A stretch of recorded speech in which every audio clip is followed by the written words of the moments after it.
Igbo bụ Igbo ekene m nnọọ gị bụ onye na-esonye anyị na BBC News Igbo. Unu mana ụka akpara akpa n'isi ka eji ekwe ya. Tata bụ ụbọchị 29 nke ọnwa Jenụwarị n'afọ a bụ 2023. Chetanụ na anyị gwara unu na tata ka ndị na-azọ ọkwa gọvanọ n'Enugu ga-abịa tịkọọ isi ọnụ gwa ndị Enugu ihe ha ga-emere ha.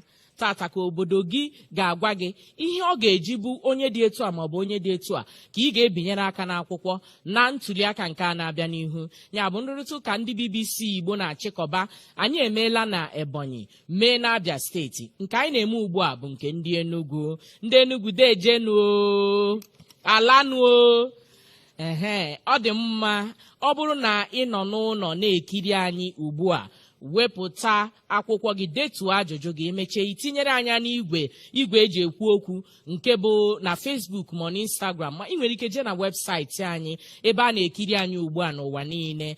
Anyị ga-emenya bụ nrụrịta ụka tata nke bụ na unu ga-ama na emecha anya bụ nrụrịta ụka ọ bụghị mmadụ ga-agwa gị onye ị ga-eje binyere aka mbọsị elekshọn. Ọ dị mma, isiokwu anyị na nke afọ a bụ ọchịchị obodo dị n'aka mụ na gị. Ọchịchị obodo dị n'aka mụ na gị. Ihe nke a pụtara bụ na ị ga-ewere PVC gị wee jee binye aka n'akwụkwọ nye onye kwesịrị ịnọchite anya gị ka ọ bụrụ ya bụ onye ga-anọchite anya obodo gị. Na-atụfughị oge, anyị ga-agwata unu na Enugu bụ obodo eji Coal City steeti wee mara. Ndị a niile na-abịa ebe a tata ga-agwa anyị ma ha makwara ihe kpatara Enugu ji bụ Coal City steeti. Anyị mana ha bụ ụmụ Enugu ṅụjuru mmiri ara afọ. Ndị niile gbakọkwara n'ebe a bụ ndị ọdịensị anyị ga-enyekwara anyị aka jụọ ha ajụjụ oge ga-eru. Enwere ndị nọ na Facebook nọ n'Instagram. Anyị na ndị Dream FM nọkwazi, ndị Solid FM, ndị Blaze FM, ABS TV na redio, Flow FM, Darling FM, MTN nke dijitalụ ha, Africa Business Online na ndị ọzọ niile nọkwa online na-ekiri anyị ugbu a. Na-atụfughị mgbe, ka anyị gwa unu na ọtụtụ n'ime ndị ga-eme nrụrịta ụka nke tata nọ online, ha ga-esonye anyị.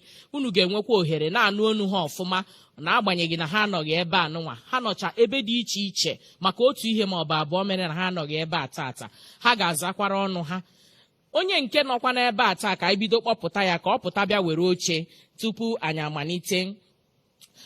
Pastọ Donatus Obi Ozemena, onye ADC, bụ onye na-ebe a ugbu a. Biko kọrọ na aka ka ọ na-agbagote. Onye ụkọchukwu Pastọ Donatus Obi Ozemena, biko gbagote na steji ka ị were oche gị. Ndị ọzọ anyị na ka ọ na-abata ka anyị na-akpọpụta ndị ọzọ anyị na ha nọkwazi ebe a nụnwa. Chief Frank Nweke Jr., onye Apga, nọkwa ebe a. Chief Frank Nweke Jr., ndewo, kene ndị Igbo na-ekiri gị ugbu a. Igbo ekene m nọ. Ndewo, biko ka anyị kọrọ na ya aka. Ndewo, nnọọ. Ọ dị mma, onye na-abata ugbu a bụ Pastọ Donatus Obi Ozemena, onye ADC. Ka anyị kọrọ na ya aka biko. Ọ dị mma, anyị akpọpụtala Pastọ Donatus Obi Ozemena, onye pati ADC, kpọpụtakwa Chief Frank Nweke Jr., onye Apga. Anyị ga-akpọpụtazi Chief Chijioke Edeoga, onye Labour Party. Chief Edeoga na-esonyekwa anyị na igwe ịntanetị ugbu a. Ka ọ na-apụta ka anyị na-akụkwara ya aka. Anyị na-echekwa Chief Uchenna Nnaji, onye APC. Ọ ga-esonyekwa anyị tata na nrụrịta ụka nke tata.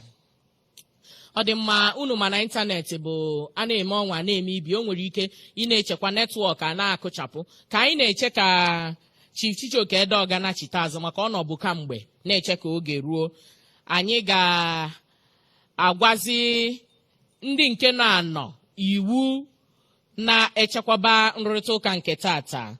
Pastọ Donatus Obi Ozemena na Chief Frank Nweke Jr., ndị n'ebe a, biko, iwu anyị bụ na anyị achọghị ndị na-akọkọrịta onwe ha ọnụ, maka anyị achọghị na pati gị ka akọba ọnụ pati ihe anyị bịara bụ ihe ị ga-emere ndị Enugu maka mgbe ị na-akọ ọnụ pati bụ oge ị kwere iji wee gwa ndị Enugu ka ị ga-esinye ha mmiri ka ị ga-esinye ha ọkụ latrik mgbe ahụ ka ị ga-ewere wee kọwa ọnụ pati. Ọ dị mma, anyị na-agwakwazi biko ka onye ọbụla ghara ịkpọ ibe ya iyi kama ka anyị mee n'ihe a bụ ọgụ nwanne na nwanne. Anyị ga-amalite ka anyị na-eche ka mmadụ na-abụ ndị nke ọzọ batakwa n'anya bụ igwe ịntanetị, mana unu ahụlanụ na ebe ọ bụ na pastọ Donatus Obiezemene na ebe a ọ bụrụ bekee sị na ọ nọ live, anyị ga-ebido na nyanwa wee malite ajụjụ anyị. Ajụjụ nke mbụ anyị ji ebido tata bụ agụmakwụkwọ. Ị na-anya na obodo ọbụla na agụmakwụkwọ bụ isi sekpụ ntị, isi afụrụkwaba okpu. O nwere ihe mmafere tupu nkwu okwu agụmakwụkwọ ahụ. O nwere onye na-akụrụ anyị ekwe ebe aha ya bụ Chigozie Ọhaka. Biko kụọ ekwe ka ha mara na ị nọ ebe a. Ọ dị mma, ihe ị nwere ịza otu ajụjụ ọbụla ajụrụ gị bụ nkeji 3, ya bụ 3 minutes. Ọfọ tịnkọm 15 ka ya bụ nkeji 3 zuo. Onye ekwentị anyị bụ Chigozie ga-akụ ekwe ahụ otu a. Ihe nke a pụtara bụ gị ma ọsịsọ pịachie kpokọ okwu gị ọnụ. Ọkụzie ya etu a kịta, ị maa na nkeji 3 ga-ezuela. Nye ewutana gị maka ị ka nwere ohere ịza ajụjụ n'ihu. Ọ dị mma ka anyị malitekwe. Chief Frank Nweke Junior, ama m na ị nụrụ ya bụ ihe anyị kwuru ugbu a na ihe ị nwere ịza ajụjụ ọbụla bụ nkeji 3. Ọ dị mma ka anyị malite na agụmakwụkwọ. Isi sekpụ ntị n'obodo ọbụla bụ agụmakwụkwọ. Ụmụaka ga-abụ ọdịnihu obodo ọbụla bụ site na agụmakwụkwọ ka a na-esi zụpụta ha mmadụ. Mana ị na-anya ịhụ na agụmakwụkwọ na-akpụ afọ n'ala n'obodo anyị bụ Naijiria. Kedu ihe ya ga-abụ ịbata dịka gọvanọ n'Enugu na Mee na-abịa abịa? Kedu ihe ahụ ọ ga-abụ ime agụmakwụkwọ ewee kwalite agụmakwụkwọ n'Enugu? Gwa anyị ihe bụ usoro ị ga-eji mee ya. Ndị Igbo ekene m unu. Ndị Enugu ọkwa Igbo Abịa Enugu steeti Imo ha niile nọcha ebe a nọwa. Ọ kachasị ndị Enugu kwa. Ekene m na aha nwụ pastọ. Ịmana ọ ga-adị mma ma m bidogodu jiri ịkọwa onwe m wee bido. Aha nwụ pastọ Donatus Obiezemene. Obi ụdọ m ụtọ na m na ebe a tata jiri ofere a na-ekene ndị ọ bụ ha nwa na-ehost ihe ndị etu a, ya bụ mbụ ndị BBC. Na-ekenekwa my own national chairman, state chairman m nọkwa ebe a nwa mbụkwa nwaanyị. Na-ekenekwe mmadụ niile. Ịma na ihe ndị n'obi m wetara ndị Enugu karịrị. Ihe gbasara ịgụ akwụkwọ ọ bụ ihe nzokọ n'ime. Ụnụ ma na abịa na ndụ onye ọbụla agacha na papa gaa na mama, onye nke ọzọ bụ onye nkuzi. Ọ maka ndị nkuzi a mere nji wee nọrọ ebe a. And ụnụ amara na ihe m na-eme kemgbe maka ndị amaghị onye mbụ, ụnụ nwee ike na-achọta maka mụnwa na webụsaịtị ebe mbụ obiozemena.com.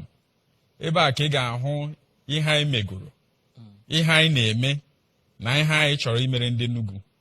Nke mbụ ịgụ akwụkwọ so n'ime, maka na ọmụnwa bụ onye nkwere na human infrastructure. Ya wụ aga m etinye ike m niile otu m nwere ike wee make sure that na ịgụ akwụkwọ bụ ihe emere eme. Ị nwere ike ịgwata anyị ka ị ga-esi mee ya maka ị nwere nwantịntị oge. Nke mbụ bụ na atụmatụ nke m wepụtara n'ịgụ akwụkwọ bụ na ụmụaka ndị ọta akara, ya bụ primary school na ndị secondary school dịka esi eme n'obodo oyibo, ha ga na-aga akwụkwọ free. And ụmụaka ndị ọta akara ọ bụrụ ọsọsọ na a na-aga akwụkwọ free, a ga na-enyekwa ha nri na school, so that ndị nne na nna nwee ike na-aga ugbo ha ma ọ na-aga biznes ha, aga na-awọrị maka ụmụaka. Ọzọ ya wụ na ụmụaka ha mara na a ga-enye ha nri, ha ga-ekuni n'ụtụtụ wee kwado wee gaa akwụkwọ. Ọ bụ sọsọ nke anwa ha ga-anọ because ha rijuru afọ wee gee ntị ọfụma n'ihe ha na-akụziri ha. Then abịa ndị na-aga na secondary school, ha nwa n'Enugu steeti ha ga na-aga akwụkwọ free. Ndị na-agakwa n'akwụkwọ ya bụ ndị na-aga university, which is tertiary institutions, ha nwa aga m arụkọ ọrụ with ndị bank financial institutions make sure na a na-enye ndị anụnwa ndị etu anụnwa loan with no interest so that ka a ghara ịsị nọ maka na papa na mama ejighị ego mere ihe ụmụaka ha ji enwenwe ike ịga akwụkwọ because akwụkwọ nke m gara ọ ya nwa ihe ndị tere m ebe anụnwa m ji wee bụ onye nwenwe ike na-agwa unu okwu so aga m akwado si ịga akwụkwọ ike ọzọ ya bụ na anyị nwere special programs for ndị nkụzi ndị na-emeta ọfụma a ga na-enye ha special award ịma na ebe anyị na adị na-asị teacher of the month enwere ike enye ha a na-enye ha award so iji wee na-akwado ha na-eme ha encourage ka ha jiri obiọma ha wee na-akụziri ụmụaka be anyị ndewonụ nke m aka wụbanụ biko ka anyị na-akọrọ ha aka ọ dị mma Pastor Donatus Obiozeme na-agwaga anyị ama m na ị ka kpuo okwu n'ọnụ mana ohere dịrị ị ga-ejikwacha anyị ihe ndị ọzọ ị nwere ọ dị mma Chief Chijioke Edeoga bụ onye Labour Party abatagokwa ugbu a ka anyị kụpụrụ na aka Chief Chijioke Edeoga kene ndị Igbo na-esonye anyị na BBC News.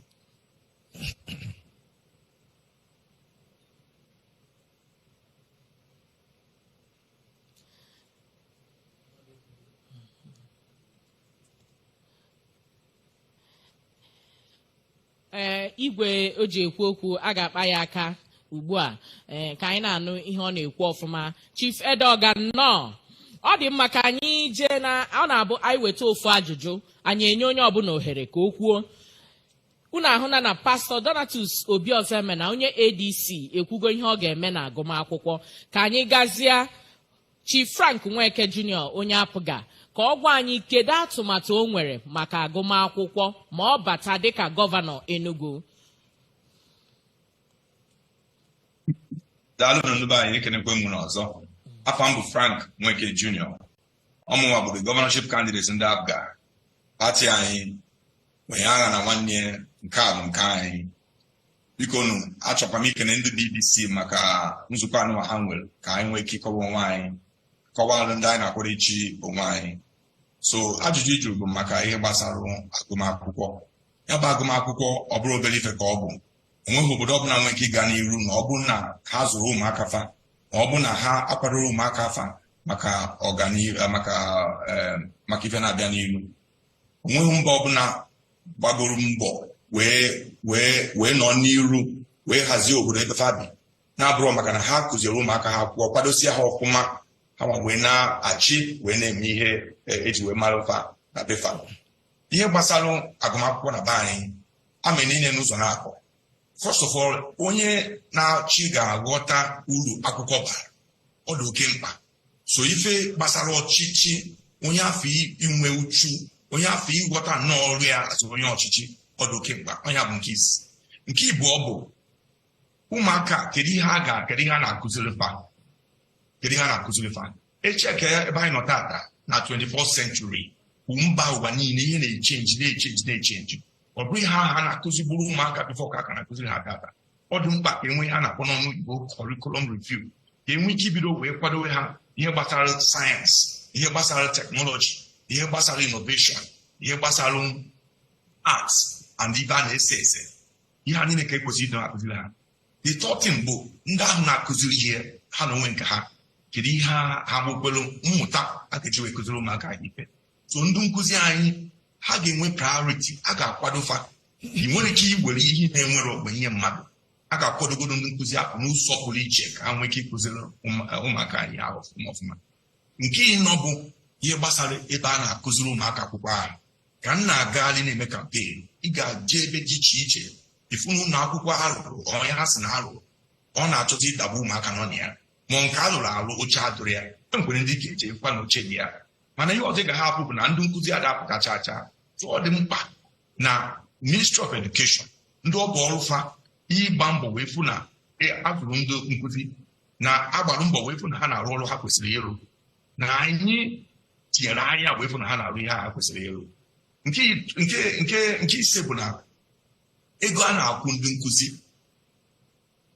ọ bụrụ ụdị ego ọ ga-abụ ịbụrụ onye nkụzi chi na-asa ị na-anya na ị ga-eje ọrụ anyị ga-elebe ya anya ịgba mbọ wepụtata na ndị nkụzi na Chinasa ha na-asị biko chisa ka adịkụzi ụmụaka because ha ma na ihe ha kwesịrị inweta na ha ga-enweta ya na ha ma na nzuzu ọtụtụ ekwesịrị inyeba na ha ga-enweta ya na ha ma na ụmụaka ahụ ebe aka na-ekụzi ihe ha na ha ga-enweta ya a ma etinyekwa ihe ndị ọzọ oge niile na-agali a na-ekwu ihe na-akpọ school meal program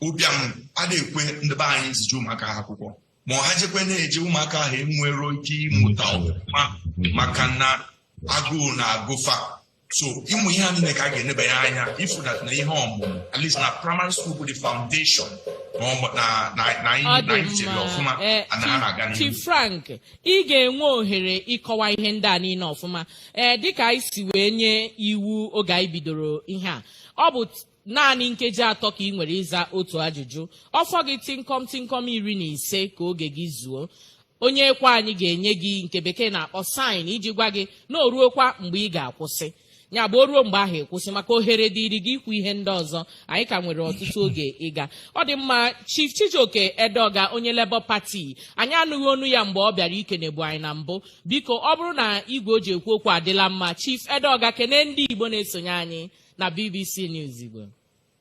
Ndị Igbo na-ege ihe anyị na-ekwu daalụ n'oro mmanụ afọ m bụ Chijioke Edeoga ọmụa Governorship candidate Labour Party na Enugu steeti. Ndewo. A na-ekele unu kelekwe BBC na ọtụmatụ ha wepụtara ka anyị wee kọwaa ihe anyị bịara ime ha na-akpọrọ ime ma iwu ime ndọrọndọrọ. Ọ dị mma ọ bụzi oge gị ka ọ bụ ugbu a Chief Edeoga achọrọ m ka ị gwa ndị Enugu kedu ihe ị ga-eme maka agụmakwụkwọ. Ihe anyị ji jụọ ajụjụ a bụ na agụmakwụkwọ bụ isi sekpu ntị n'obodo ọbụla asọ ya na bekee asị bedrock. Ọ bụrụ na azụghị ụmụ akwụkwọ ma mezie ka esi agụ akwụkwọ amakwa m obodo ahụ ga-agakwa n'ihu. Kedu ihe bụ ebumnobi gị maka agụmakwụkwọ n'Enugu zaa dịka ndị ọzọ si wee zaa nke ha na nkeji 3? M ga-tinye uche n'ụzọ dị iche ihe gbasara ịgụ akwụkwọ n'Enugu steeti. Aga m agba mbọ mee na ewepụtara ministri ga-enye anya ịbịa n'Enugu steeti kịta Ministry of Education na-enebanye anya na nke na-akpọ primary school, na-enebanye anya na nke na-akpọ secondary school, na-enebanye anya na nke na-akpọ university. Uche m bụ na ọrụ dị akarịgo ofu ministri ga-eme. So m ga-bido from mbọsị mbụ m bidoro ọrụ ka m ga-atinye anya ka m ga-esi wee kee ministri ga-atinye sọsọ kee sọsọ local ministry primary school system. Maka primary school anyị bụ isi sekọndịrị ebe ahụ ka ihe ga-ebido. Onye nwetara primary school ọfụma, onye nwere ntọala ya ọfụma, ma na ihe ndị ọzọ ga-eso ma ezi omume o ma edemede o ma ịgbakọ o ma iwepụ ọ na primary school ka a na-eme ntọala. Ka mụnwa na-agakwa akụkụ na-aga obodo anyị na kọmuniti na kọmuniti, ihe m na-afụ n'ọnọdụ primary school anyị bụ ihe ịgba anya mmiri. Ọnọdụ primary school anyị nọ na kịta bụ ihe mere ọ dị ya dịka private school, ya bụ nke ndị nkịtị nwere, ndị abụrọ ndị gọọmenti nwere na-abaghazi ụba na-anata ndị mmadụ ego n'ụzọ dị iche. Anyị bụ ndị otu anyị ndị ọgbọ anyị niile jiri public school. Anyị bịa na public school ebe ha na-ama mma, a na-enwe nnukwu field, a na-enwe flowers, a na-enwe hedge owuru ukwu osisi mechie dịka boundary mee school ama mma, oche adịrị, ụlọ adịrị, ndị nkụzi na-abịa n'oge ije kịta. Oge ụfọdụ a ga-arụkwa ụlọ ahụ ọfụma kama ka ha si arụ ya adịghị egosi na ndị na-arụ ha na ha ji akọnuche ha arụ ya ma ọ ha na-akpọ proper planning. Abịa arụ ụlọ ọ dịghị ama mma n'anya. Abịa sometimes oge ụfọdụ ewerukwa ụlọ arụrụ arụ tie na n'etiti field abịa nwezi ụmụaka na-egwuri egwu. M ga-agba mbọ ka ihe na-ekwu na m ga-agba mbọ ka anyị dozie primary school anyị ọfụma. Ị na-afụ ya ọma dị mma n'anya, field adị asụọ ya asụ na-ete primary school adị epentie ya tezie ya mmanụ nke bụ na onye na-achọrọ iji ebe ahụ ọ na-agụ ya agụ. M ga-agba mbọ ka anyị tinye anya na ndị nkụzi na-eje n'oge. Ihe na-emekịta bụ na akpụkpọ nkụzi eje functions dị iche iche. Ha ga-eje nke gọọmenti, ha ga-eje agbamakwụkwọ, ha ga-eje nka, ha ga-eje ihe ọbụla a na-eje eje karịa mbọchị a sị ya na-ekuzi ụmụaka na akwụkwọ ije n'ụlọ akwụkwọ efu ụmụaka awụsara onye nkụzi ama anọ a na-agbagharị up and down onye nkụzi anọrọ hedmisa anọrọ onwekwe onye ga-asị ibie kedu ebe ihe dịrọ. So na primary school system ka m ga-atinye anya ọfụma maka imezie nke ahụ ihe ọzọ niile ga-adanye. Chijioke Edeoga, oge ga-ezuola, ị ka nwere ohere ikwu ihe ndị a niile ịkpụ n'ọnụ ugbu a. Ọ dị m ọka bụkwa BBC Igbo Governorship Debate, nrụrịta ụka ndị ga-azọ gọvanọ wee were oche chịa Enugu steeti n'afọ a. Ọ dị mma ka anyị gaa na ajụjụ nke abụọ. Ajụjụ ahụ bụ inweta ọrụ, asụọ ya na bekee akpọ ya employment. Ị na-anya ịhụ na kwa afọ ka a na-azụpụta kwukwupụrụ ndị mmadụ na mahadum dị iche iche, azụpụta ha ọrụ adịghị. Onye chọrọ ịchị steeti ga-enwenu nke a na-akpọ plan ọ ga-eji wee gboo mkpa enweghị ọrụ n'obodo ya. Biko ka anyị malitekwe na onye nke nọ, anyị na ya nọgodo anọ ebe anụnwa emechaa anyị ga-esite na nke ndị nọ n'ịntanetị wee bidokwu ya na abịa ọzọ. Pastor Donatus Obiozeme na onye ADC, kedu ka ị ga-esi kwụọ onye ukwu wara na-enweghị ọrụ n'Enugu steeti na ịbata dịka gọvanọ? Ndewo ada nwaanyị Ebere, ekelekwa gị mana echefu m ịkpọga ha oge m na onye ụkọchukwu. Ndewo. Ịma na ihe mere bụ na Pastor Obi dị focused na ịzọ ọchịchị nke anụ anyị na-azọ. Ihe mere na a na-ajụ m ajụjụ, ọ bụ na ajụrụ m ya ọfụma, aka m ibido n'isi wee kwuruo ebe anụnwa, maka enwe m ihe ha na-akpọ God First 5-point immediate agenda, and that job creation nọkwa ya.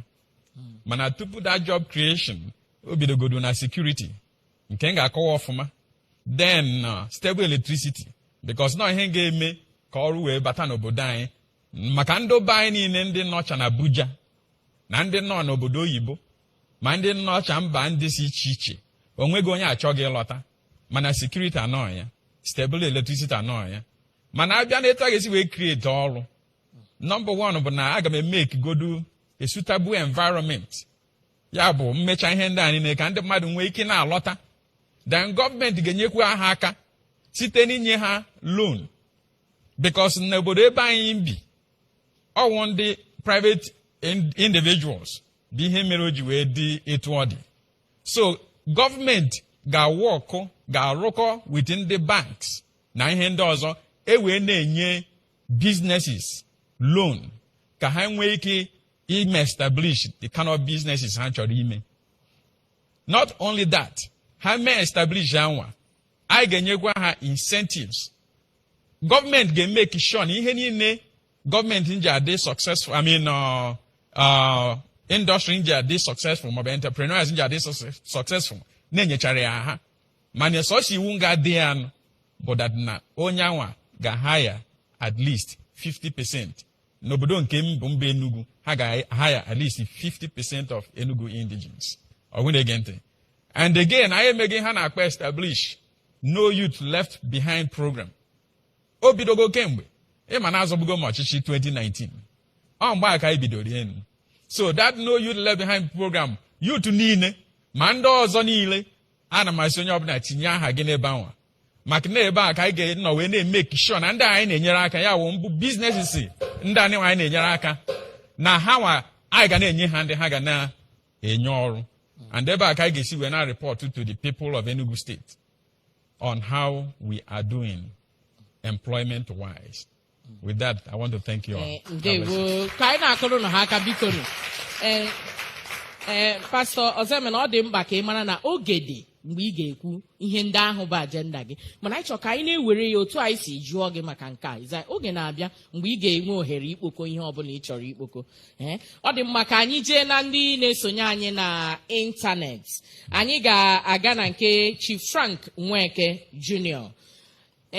Kedu ka ị ga-esi wee kwụọ onye ukwu wara na inweta ọrụ employment n'Enugu na ịbata dịka gọvanọ? Nke bụ na anyị gwara unu kịta na afọ kwụrụ afọ ndị mmadụ na-azụpụta, ndị mahadum dị iche iche na-azụpụta puku kwuru puku ndị mmadụ, mana ọrụ adịghị. Ka ị ga-esi wee gboo onye bụ mkpa na ịbata dịka gọvanọ Enugu? Daalụ enyi m nwoke pastọ Okwuka, daalụ nnọọ. Now okwu anyị kwuru bụ ife mere eme and o so n'ihe anyị ji wee na-agwa ndị be anyị na anyị nwa ka mma iweta ọganihu n'ihe gbasara employment na Enugu steeti ma nchịwa as governor of Enugu steeti. Amala ka inere ihe ahụ na 3 different stages. Nke izizi bụ ife gbasara ụmụ okorobịa. Anyị achọpụtago na enwere ụmụ ihe uche ha dịcha na ha laikịchara based on ebe anyị nọ tata ụwa ka efe bụ ife a niile ife gbasara film making, onyonyo, ihe a na-eme film a na-act, ihe anụ abụ ihe dị oke mkpa. A ga-emepụta ihe a na-akpọ film village iri wee gbaa mbọ wee fụlat na Enugu bụ ebe ndị na-eme film ha ga na-abịa ha nwee ike ikreti ọrụ fọ ndị ụmụ ntorobịa chọrọ ibi ha. Ife gbasara egwu na egwuregwu entertainment n'ọnụ Igbo, ife gbasara fashion and design, and ife gbasara sports, ihe a niile bụ anyị ga-etinye anya na ya because all ihe ndị youth na like so much. Mana anyị makwadat na o nwere ndị mechara dịka engineering and other professional courses ha like ha na-achọ ọrụ. Kedu ihe anyị ga-eme maka nke ahụ? Anyị ga-agba mbọ wee fụ na anyị rụrụ ọrụ with ndị private sector ka enweta investment na IT infrastructure, ihe ga-eme ka ịchọ ịba ịntanet ịfọkwu ihe anụ nwaanyị na anyị eme na eme 1 minute dezi na akụkụ, ome 1 minute ọkụkụ, o kwesịrị ịdị otu afọ. Ọ bụrụ na enwe ndị ha bụ biznes ha ọma na-aga ọfụma, so anyị ga-agba mbọ wepụ na anyị tinyere uche na ihe ahụ, gwọta ndị anyị na ha ga-arụ ọrụ ịgba mbọ igosi dat na ihe ahụ ga na-eme ka ihe ịntanet na-aga ọfụma. Na-enyere ụmụaka anyị aka. Anyị makwa na etinyekwu ya mba dị iche iche ya niile ka anyị ga na-eme. Ihe gbasara spọt anyị ga-agba mbọ wepụ na onwe ndị chie wee baa ụba anyị ga-etinye anya na ya. Ihe gbasara agrikọlchọ, akọmọrụ na ihe anyị ga-eme ya ama na-eme ka esi emebi ya bifọ. A ga-emezi ya ka esi eme n'ụwa tata ya na-akpọ mechanized agriculture iji wee mee ka ụmụ okorobịa ka ha tinye anya na ya ka ya na-aga ọfụma, ka hapụ ifu ya dat n'ọrụ dị dọtị n'ọrụ na-ama nga. And anyị nwere ọpọchuniti ụda na Chineke nyere anyị ma na-ahazi ya ọfụma, anyị nwere ike isi n'ebe ahụ wee kreti ọrụ dị iche iche. Ọ bụrụ dị ọsọsọ ịkọ ọrụ, ihe gbasara poultry, ihe gbasara pigry, ihe gbasara ranching, ihe a niile dị ha nwere ike ime ka Enugu steeti dị self-sufficient ihe gbasara agriculture na food security. So ihe ọzọ ga-ekwukwa okwu bụ SMEs, ndị obere onye, enwe ndị nọcha nnọọ obere ndị na-eme apprentice, ndị na-amụ ọrụ ihe a niile nke ga-esi nyere ha aka. Anyị nwere ike inyere ha aka ba inye ha obere ego ha nwere ike inidi wee bido ma azụcha ha n'ọrụ, ịbụ na ha ngwa ọrụ ka ihe nwee ike na-aga ọfụma. Ama m isi na anyị ka ga-ekwu na oge adịrọ ọzọ, aga m na-ebie nkenke mana anyị nwekwa ohere ọzọ anyị nwere ike ịkọwacha ihe a na kọtala onye ana ma ndị nke jem yunivasiti na ihe ndị ọzọ. Enwe ndị si na yunivasiti pụta ọ dị mma. Anyị ka ga-abịa na ihe gbasara ihe ndị a niile na-ekwu na ihe gbasara agrikọlchọ na ndị ọzọ. Naanị nkeji 3 ka onye ọbụla nwere iji wee kwuo okwu. Onye na-akụrụ anyị ekwe na-enene ya oruhala, ọ ga-agwa gị. Ọ dị mma ka anyị jekwuru Chief Chijioke Edeoga gwakena anyị ihe ị ga-eme maka inweta ọrụ, nsogbu dị na employment na-asọ ya na bekee na mpaghara ọwụwa anyanwụ Naijiria, ọ kachasị n'Enugu anyị na-akpa maka ya tata.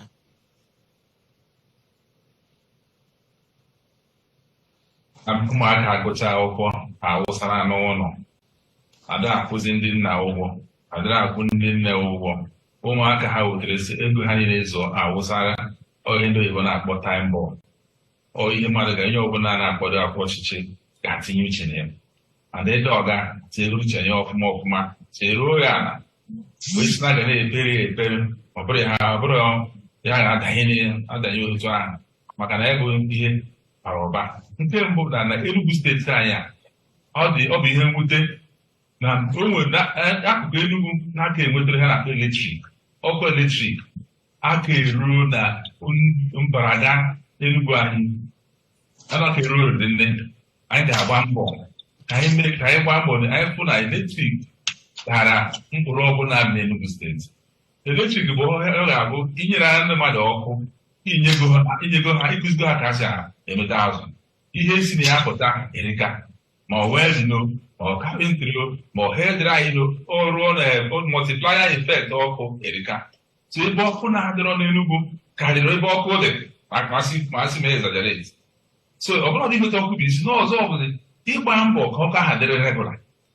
maka ije na communities anyị niile ọkụ ndị EDC na ndị obodo na-eso okwu so ga-agba mbọ because Rimi mere na 1970 between 1979 na 1980 ọkụ dị n'obodo niile dị na Kano ebe ọ ga-eme ka ọkụ within 4 years ka ọkụ dịrị n'obodo niile dị na Enugu steeti ya bụ nke mbụ ọzọ dị bụ ka ọka adịrị available ọ bụrụ ọkụ dịrị rapịnye ya na ego so m ga-agba mbọ ka anyị nwee kọmitii ga-adị inside REB ya Rural Vision Board ga na-agba mbọ ya kọmuniti na EDC a na-ahazi ihe gbasara isi dị na akwụrụ ụgwọ ọ dịkwa ewute na Enugu steeti a na-adịrị enweta ekwentị ụlọ ahadịrọ itinye ekwentị ihe ọ ga-eme ereka so anyị ga-agba mbọ na anyị fụrụ anyị na ndị provide services a nwere ekwentị ọbụla ụzọ adịrọ obodo n'elu kọmuniti ama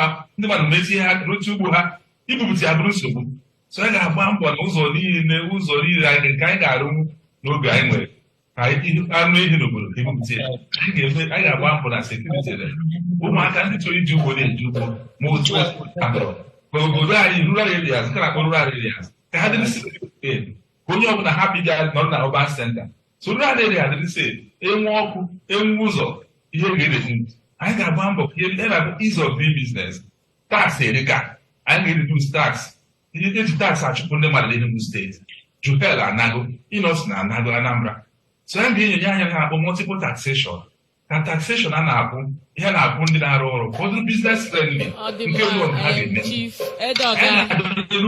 obodo oyibo na-akpọrọ diaspora na Lagos nwechiri ha ga-eme inweta na-abụrụ nsogbu inweta nke a bụrụ nsogbu anyị na ha ga-abịa bịa ọma ndị obodo oyibo abịa nye ha ihe ha chọrọ ọ dị mma Edeoga biko ka anyị bee nya nwa nkenke ka anyị kọrọ na aka biko nụ ịma na ọ na-abụ ụra tawa ụtọ ekwowe ya ekwowe onye ọbụla ga-enwe ohere kwuo okwu ọfụma otu o si wee sọ ya ọ dị mma ka anyị banye na ụgwọ ọnwa ndị ọrụ ihe niile unu kwuru ebutego m na nke bụ ụgwọ ọnwa ndị ọrụ abịa n'Enugu enwere ike kịta ị na-anụ na ọ dị ka eji ndị ọrụ ụgwọ penshọn nwee ndị eji gratuity ya ana m akọwatara gị ihe niile bụ ihe ndị ọrụ na-adị na-ekwu n'Enugu anyị a ụfọdụ si na eji ha penshọn ụfọdụ si na gratuity ụfọdụ si na ada akwụ ha minimum wage dịka esi na-akwụ ndị steeti ndị ọzọ ihe a niile bụ nke ọ ga-abịa ịjụọ gọọmenti ha si na ọ bụghị eziokwu mana unu nwa bụ ndị na-abata ọhụrụ dịka gọvanọ kedu ihe ị ga-eme ka anyị malite na ofu onye nọ na ịntanetị wee bido ya ka anyị malite na nke Chief Frank Nweke Jr. ihe gbasara ụgwọ ọnwa ndị ọrụ penshọn gratuity na minimum wage ndị niile na-akpọ ganigani n'Enugu na ọ dị ka eji ha ụgwọ kedu ihe ị ga-eme na ịbata dịka gọvanọ Enugu?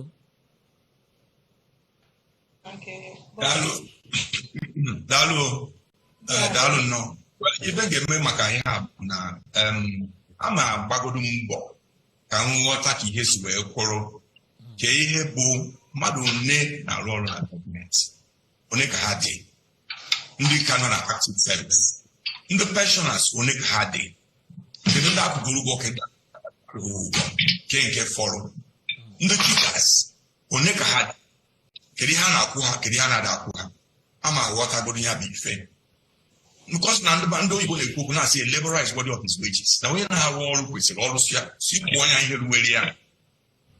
ihe ruwere ya nghọtasịa ya bụ ife nkwa na-ekwe ndị Enugu bụ na onye ọbụla ejikwa ihe gbasara pensions onye ọbụla ejikwa gratuity gọọmenti of Enugu steeti na ọchịchị m ga-agba mbọ wefu na akwụrụ ụgwọ ahụ mana ndị nke ka dọkịta ka na-eruru oge a ga na pensions aga m agba mbọ ka a gbanwee ka esi amanage pension ahụ ihe a lụtere m oge m barụrụ federal gọọmenti na 2003 enwere nnọọ nnukwu nsogbu gbasara pensions ewee mee ha na-akpọ pension reform mgbanwe nke esi amanage ụgwọ akwụrụ ndị na-arụkwa ọrụ kedu ihe mere onye na gọọmenti na-etinye ego na ihe na-eruwe ha ndị na-arụ ọrụ na-etinye ego n'ihe na-eruwe ha ewepụta ndị a na-akpọ pension fund administrators ihe ọ pụtazi kịta bụ na ndị nọ na federal gọọmenti eniduru ichezi gọọmenti ka akwụkwọ ụgwọ bụzọ ha nwachisi aka ha weta ndị na-amanijere ha penshọn ha gbasara n'ọrụ ha retaya eweri ya ozugbo so nkwa na-ekwe ndị be anyị ndị Enugu bụ na ihe ọbụla gbasara pension and salaries and ife niile anyị ga-agba mbọ wepụtata na anyị na-akwụ ha ezigbo ụgwọ based on ọrụ ha na-arụ, based on ego anyị nwere as gọọmenti. Ya ka a ga na-ekpa ọnya bụ ihe nwere ike ikwu maka ihe a at this time. Ndewo. Ka anyị jekwa na nke Chief Chijioke Edeoga. Ị na-anya ịhụ na o nwere steeti ọ ga-abụ a na-eti mkpu na akwụghị ndị ọrụ ụgwọ, mana ihe bukene nsogbu n'Enugu bụ pension, gratuity na a na-akwụkwa ha minimum wage ahụ bụ ihe ekwesịrị ekwu. Tinyegodo ọnụ na ya bụ okwu, Chief Edeoga. Ihe gbasara pension and gratuity bụ okwu otegoka ndị gbasara pension and gratuity na-enye nsogbu n'Enugu ma na-enye nsogbu na Naịjirịa. Otu nwanne nwoke Frank si kwu, federal gọọmenti atinyego anya na ya wee create pension pencom wee hazie wee wute private sector. Enwezie ndị private sector abịa a na-ejide ego ndị ahụ emechezie enye gị nwayọọ nwayọọ. O nwere oge anyị mere ka ya tinye eweti dị ha n'Enugu. Ọ bụ na a na-akwụ na ego a na-akwụ ezuru oke, ya bụziri nke a ga-ewepụ. Ọzọ bụkwa na ndị enwere nke lokal gọọmenti na-akwụ. A sị m kwuo, ọ bụ na anyị tinye anya ọfụma ka ha si eme ego lokal gọọmenti, nke ọbụla ndị pension or gratuity nke lokal gọọmenti na-akwụ, nke ha mere nsogbu maka ego na-abịa ihe bụ isu ka ịgafe yuzie. Ọzọ bụ na nke steeti ga-abụkwa ha ga-abịa n'anya ma ka anyị ga-eji nwayọọ nwayọọ ma ihe akpọ priority. Ọ bụ na anyị maara onye ọbụla ga-aka nka n'ụwa na nna anyị na nne anyị na nna anyị na ha ụfọdụ ihe ha tara akwụkwọ na ma eji ụgwọ. Pension and gratuity bụ ụgwọ eji mmadụ, steeti dị mmadụ ụgwọ, ọhịa ga-akwụ, ọhịa ga-ebe priority. So ọ ga-agba mbọ na m bịa chekee ihe akpọ excesses, chekee reduce cost of governance ka anyị wee mee ihe dị more important. Ihe ego oke moto, ihe imefu ego n'ụzọ na-abanye aka dị ha ga-egotu aka na ya. Ha wee in the short term kwụọ pension and gratuity na state level. Na local government level kwụọ maka ịkwụ n'nkuzi especially private school teachers, ego ahụ dị kama na adịrị ya ama na-eji ego local government system ọfụma. Mbanye m ga-atinye anya, m ga-agba mbọ na onye bụ onye na-achị achị n'Enugu ama na-atinyere local government anya ka e were ego ha mee nke a atinye ha gbaa mbọ na ha yuzuru ego ha ọfụma. Eyuzu ego ha ka ha si chọọ ka gọọmenti si chọọ, ha ga-akwụnwu pension and gratuity ndị primary school teachers. Nke ọzọ so anyị ga-enwe a ga-egrade ndị local gọọmenti ga-eme nke ha.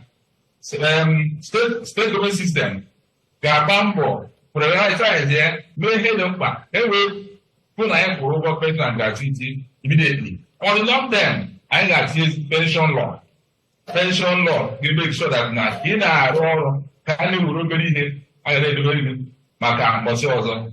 Ego ahụ ga-anọ na fund esevu private sector. Ọ bụrụ na gọọmenti nwere ejidezie, gọọmenti erikwe ya again. So anyị ga-reform the pension system. Gbaa mbọ na local government system kwụrụ nke ha, ego ha ga na-adịrị ha, a na-eme ihe dịrị ha. Ha na-emerie steeti gọvanọ ma ọ dị na-achị achị na senta na-ajọ ha maka ya. Ihe a ka m nwere ikwu maka pension. M ga-agba mbọ na anyị narị azụ niile dị na anyị kwụrụ ya by reducing ihe ọzọ anyị ji ego eme na-abụrụ ihe bara uru. Ndewo Chief Edeoga. Ọ dị mma, nnukwu mmọnwụ anyị na ebe a Pastor Donatus Obi Ozemena, onye ADC. Biko gwa anyị ihe ị ga-eme maka ụgwọ ọnwa ndị ọrụ ma pension na minimum wage na ndị si na-eji ha ụgwọ n'Enugu. Ala-Igbo ekelekwa m go. Ndewo. Nke mbụ bụ nọọ ihe na-egbu m na mmụọ na ụfọdụ buru ego na-edowere onwe ha wee na-ata ụmụ ogbenye ahụ. Ihe nke anụnwa bụ ihe na-echu m ụra oge ọbụla. Maka ile anya ugbu anụnwa, ana m ekelekwa onye isi ndị CBN adị ama m. Ego apụtawala from everywhere. Whereas ụmụ be anyị na-ebe akwa ndị akwụbeghị ụgwọ. Ọ ihe ọjọọ. Agụ m na news say that na I think na asị na ego ebipụta n'ebe 2015 ka ọ gịnị 1.5 trillion ka ọ gịnị, mana ihe nọọsụ in circulation by about 3.something trillion. Mana onwe ndị eji ụgwọ. Then 500 million bụ ihe bank na-emenwe account for. then ka ezikwana ebe 2.something trillion bụ ihe edowechara n'ime ụlọ ụmụndobe anya na-ata afụfụ ọ ihe dị mma mba ihe ga-ekwu na ụkwụ ya wụdatụ na ebe anyị nọ onye nrụ ọrụ asọpụzi ịkwụ ya ụgwọ so aga m make sure that na make prompt payment of salaries for every civil servant ọ gaghị enwezi onye a ga na-eji ụgwọ ọzọ ya bụ na anyị ga-arụ ọrụ ọfụma make sure na inflation gbatụtụ so that ka people nwenwe ike ị na-emenwe afford ihe ha ga na-eri and salary abịa na salary again aga m alike ka egbubie salary anwa enwere ike a na-akwụ ndị mmadụ ụgwọ maybe twice in a month maọbụ even up to n'ebe anyị nọ a na-akwụ ụgwọ 4 times weekly so that ka onwe ka ndị na-arụ ọrụ nwee cushion ka ha hapụ na-eji ụgwọ because ụfọdụ na-abụ before month eruo na njedobe agbazichara ego nke ahụbeghị ahụ ka ọ fọwazịa na ejizi ha ụgwọ so ihe ga-ekwe nkwa ya wụda na ga-emeke sure na a na-akwụ ndị na-arụ ọrụ ụgwọ ha because that's their entitlement mana ihe gbasanye pension na gratuity ọ na-ahụ na achibeghị m before abatabeghị m na gọọmenti abụbeghị m kanselọ so amaghị m ugbu anụnwa ole ego na-abata mana nkwa m ga-ekwekwa unu but that na gọọmenti a ga-adị transparent which means unu ga-ama ihe nnọọ mgbe m batara ọ na-amarakwa ihe m ji na-arụ ọrụ mana aga m asị na m ga-afọm kwa kọmitii m ga-eleba anya n'ihe gbasanye pension and gratuity and I believe that we find a workable solution for my great people of Enugu State. God bless you. Aka ụwa biko ndewo ndị niile nọ ebe a tata na-agbọ ihe ewu na-ata anyị abatala n'ọkụ latrik electricity ya bụ na ile anya na nsogbu igwe anyị ga-ebido na nke gị Reverend Ozemena Pastor Ozemena ọkụ latrik bụ nnukwute nsogbu ahụrụ m na ọtụtụ ndị n'ebe a chọrọ ịmabanye ya mana anyị si unu nwee ndidi na anyị ka na-abịa na nyabụ ihe enweghị ọkụ latrik bụ ezigbote aka mgbachere obodo anyị bụ Naijiria anyị wee na-ajụ steeti ekwesịrị ị na-ejenereti nke ha kedu ihe a ga-aba eme ka anyị nwee ọkụ ọ bụ na federal gọọmenti ka nya bụ ihe ga-atọgba ka ọ bụ na steeti kedu maka ijenereti ọkụ kedu ka ị ga-esi wee tinye ọnụ na ihe gbasara ọkụ na steeti Enugu ma ịbata dịka gọvanọ ndị ọma ndị na-ege ntị nke mbụ bụ gị n'anya na my manifesto God first ndị ọzọ bụ security and stable electricity ọ were gee ntị because echekiere m obodo niile m gara n'ụwa agara m nnukwu ọtụtụrụ obodo ịhụ na onwe obodo ọbụla na-emepe emepe which is development without stable electricity so ka ihe mere ndị be anyị ndị na-achị anyị nji wee ya adị ha ka ọ bụ na mbi ha adịghị mkpa ụmụnne m na ụmụnna m ka m gwa unu mana na-etu otu ọha m egoro m jeneretọ ya bụ diesel jeneretọ ndị ala Igbo ebe anyị bi ugbu anụwa a lita bụ 1,000 naira ihe ọ na-eduru m abalị na abụọ iji wee consume 100 liters which means na ihe na-akwụ bụ 100,000 naira every 2 days ihe nke anụwa emegideme ha okwu ezi m ndị otu m Chukwu gọzikwe ndị na-eso m Right Honorable Okafo Onyeka Sindia, the Supreme Coordinator Save Enugu State Now Movement na ndị otu ha niile ndị mkpọrọ m sị m na ihe megwe na anyị ga downgrade anyị ga-ahapụ diesel anyị aga na fuel generator anyị ejegote fuel generator ma egoro anyị ebido gbawa fuel mana spend 15,000 na aṅụrị from 100,000 to 15,000 all of a sudden fuel ebido gbagowe. In fact, I'm wonder if unu shall survive. More our engineer. I had to work. We have started putting together plan. I get you any Enugu oko because I show in stable electricity. Ije Enugu ga hona. Igbo. Ihe no ha no boro carry. They are very smart. And I'm not going to whip the idea. It is when oko. So also kwa bụ government yo. Ma ọ steeti bụ ihe na-ejenere nke ahụ agbasa m ihe mma bụ na m chọrọ ka a na-enye steeti Enugu steeti ọkụ 24 hours a day. And onye ga-abụ my energy commissioner. Onwe ama m na ebidi ihe ọ na-afịatụ ahụ. Mana after a while, mbọsị ọbụla ewe ọkụ for more than 1 hour n'ala Igbo. Onye mbụ energy commissioner na nke m ga-abịa gwa ndị Enugu steeti ihe ji were ọkụ. Because ọkụ a dị mkpa. Chukwu gọzie unu. Ndewo. Ọ dị mma anyị na-anụ ya, onye ọbụla na-anụ ya, ndị Enugu na-anụ ya ugbu a. Nkwa niile ọ na-ekwe anyị maka o nwere ike bụrụ ya nwa, ọ bụrụ ya anyị ejide ya ka o mezuo nkwa ya. Ọ dị mma ka anyị gaa na nke Chief Chijioke Edeoga bụ onye ga-atinye ọnụ ka ọ ga-esi kwụọ onye ukwu wara n'ihe gbasara ọkụ latrik na Enugu steeti ma ọ bata dịka gọvanọ. Thank you. Ihe gbasara ọkụ latrik bụ ihe na-enye onye ọbụla na-echere Naijiria ọma. Ihe ọbụla na-eche ihe ọma maka Naijiria. Ọnọdụ eletrik anyị ga na-abụ ihe na-enye nsogbu obi oge nta. Maka iche nke ndị n'anya onye obodo ọzọ na-aga n'iru ma obodo ọzọ na-akwado ịga n'iru, ihe ha na-amụta nọ, ihe ha na-ejenereti ma ihe ha na-edistributu. Ịma na Naijiria dịkara ya ka anyị achọrọ ibido ọganiru. Ihe ihe South Africa na-eme ma India na-eme ma other countries anyị na ha ra ife ha ga-ebido. Ihe na-ewedata na eletrik bụ ihe na-akpọ n'ọdụ n'aka ndị federal gọọmenti. Ndị niile gbasara eletrik n'aka federal gọọmenti. Ma onye ọbụla maka ha si eme na generation ma nke ahụ na ha na-ebu n'aka federal gọọmenti. Ihe na-atọ usoro ihe mere Naijiria dịka aka anọ n'ala. Naijiria amasịkwa na na-apụta unless ihe a na-akpọcha changes ma ọ reform ma ọ bụ a ga-eme na other sector ma security electric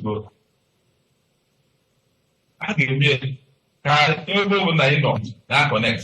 Ọ bụrụ ofu waya si Rivers State ruo Maiduguri ruo the farthest point of Nigeria as not transmission line. Obere one place Nigeria niile anọ na darkness. So ọ bụrụ ihe mmadụ okwu ga-atinye ọnụ ya.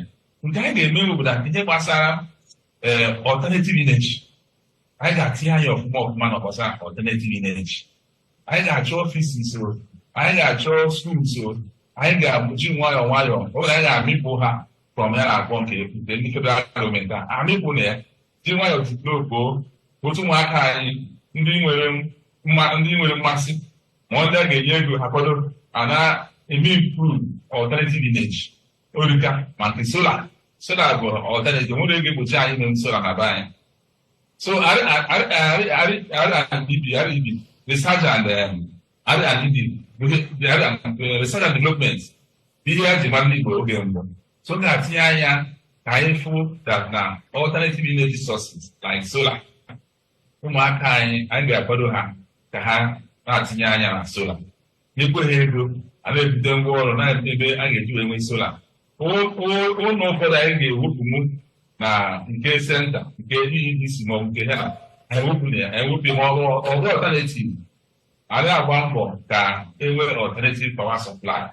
For now, ya abụghị ihe uche m na-agwa ma anyị ga-eme. Anyị ga-emepụta solar as alternative. Ya bụ na EEDC ana solar agbagote. Ebe EEDC na-adị ọbụla atọ, anyị gba mbọ ka solar dịrị ebe ahụ maka vileji anyị ka ọ bụrụ ebe na-enye anyị ọkụ until ebe hazie obodo anyị in such a way that na steeti or regions ga-ejenerate ọkụ distribute without ọ dị mma Chief Edeoga, ndewo onye ọbụla nwere ebumnobi ya ọ ga-eji wee gboo onye bụ mkpa ji anyị na Naijiria. Ka anyị jee na nke Chief Frank Nweke Jr. ka o kpokọ onye bụ okwu ọkụ latrik. Kedu ka ị ga-esi wee gboo onye bụ mkpa na ịbata dịka gọvanọ Enugu steeti? Daalụ nwanne m Chijioke na pastọ ha ekwuka ekene mba. Well, ihe gbasara ọkụ latrik izu m ga-emegoro first of all bụ ebe nke anyị nọ ọkụ na-abatakasị na be anyị bụ through EEDC. Ọ dị m mkpa na anyị ghọtara ibe mmerụ Enugu adịghị enwekewa ọkụ enwe Enugu na-akwụkarị highest tariff n'obodo anụ na be anyị bụ Naijiria. Anyị ma achọpụta ihe gbasara ihe mere otu ego otu ahụ wee gbaa mbọ fụ na anyị na ndị EEDC na anyị na nchọpụtakwa ọ bụ na onwe ihe gọọmenti ga-eme ka ọkụ na-abatakwa Enugu anyị ga-ebu wee mie peace.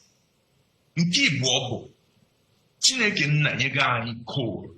Enwere oge anyị nwere G power station na-arụ ọrụ na supply ihe ọkụ latrik na Enugu and Eastern Nigeria. Ọ gịnị mere ya?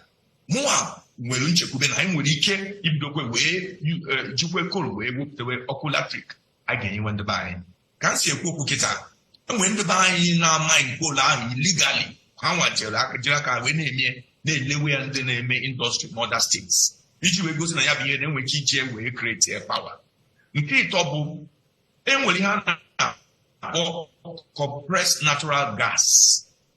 Compressed natural isi na ebe dịka Port Harcourt, isi na dịka ebe dịka Abia State wee dọta ya bụ compressed natural gas ọ ịdị na-ebute ya na trucks ka enwe ike create mini grids and mini estates ebe a ga na-enyefe ọkụ ha na-akwụ ụgwọ.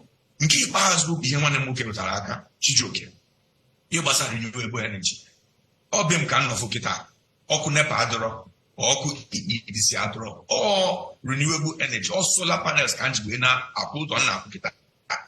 So enwere iwu anyị ga-ewepụta iji mee encourage ndị na-akwado ịrụ new estates or new buildings ka agba mbọ wepụ na ha tinyere ife na ebe anọ ọkụ solar panel ga-adịrịrị na ya iji wee take advantage of the renewable energy sources. My brother kwuru maka ya. So ya ka m ga-ekwudebu maka ihe anụwa at this time. Emekwa ihe a niile oge create ọrụ, oge nyekwana anyị ọkụ anyị na-achọ, oge nyekwanụ aka ka anyị gaa n'iru ka ekọnọmi anyị nwere ike ịsọpọtụ na a ga-esi wee create ọrụ. Ọya ka m nwere ike ikwudebe maka ihe kịta. Ndewo gị bụ onye na-esonye anyị na BBC News Igbo. Aka wụbanụ biko na aka wụba. Ọ ka bụkwa ya bụ nrịrịta ụka ndị ga-azọ gọvanọ Enugu ka anyị ka nọ na ya tata. Ndị nọ na-azara ọnụ ha tata bụ Pastọ Donatus Obiozemena, onye pati ADC, Chief Frank Nweke Jr., onye APGA, na Chief Chijioke Edoga, onye Labour Party. Anyị nọkwa na-eche ka Chief Uchenna Nnaji, onye APC, bata n'igwe ịntanetị ka anyị na ya nọkwara wee kpaa. Ọ bụrụ na unu na-anya ugbu a n'eziokwu naanị Pastọ Ozemena na ebe a mana ndị ọzọ nọ n'ịntanetị wee na-esonyekwa anyị o wee bụrụ ya na ịntanetị emego ụwa ọ bụrụ otu nke bekee na-akpọsi Global Village. Ị nwere ike ịnọ ebe dị iche iche ma na-enweta ofe ihe. Anyị ga na-aga n'ihu ugbu a. Ajụjụ anyị nwere ịjụ bụ maka nchekwa. Ya bụ ajụjụ ga-ebuzi nke ga-eduje anyị na nke nnukwu a na-akpọ ihe gbasara Biafra. Nya ka o doo oge anya na anyị ka ga-ajụ maka ihe Biafra ahụ ma anyị jụcha nke nchekwa anụnwa. Nchekwa obodo na mpaghara ọwụwa anya Naijiria, ọwụwa anyanwụ abụrụla kwa ụbọchị anọ ọzọ.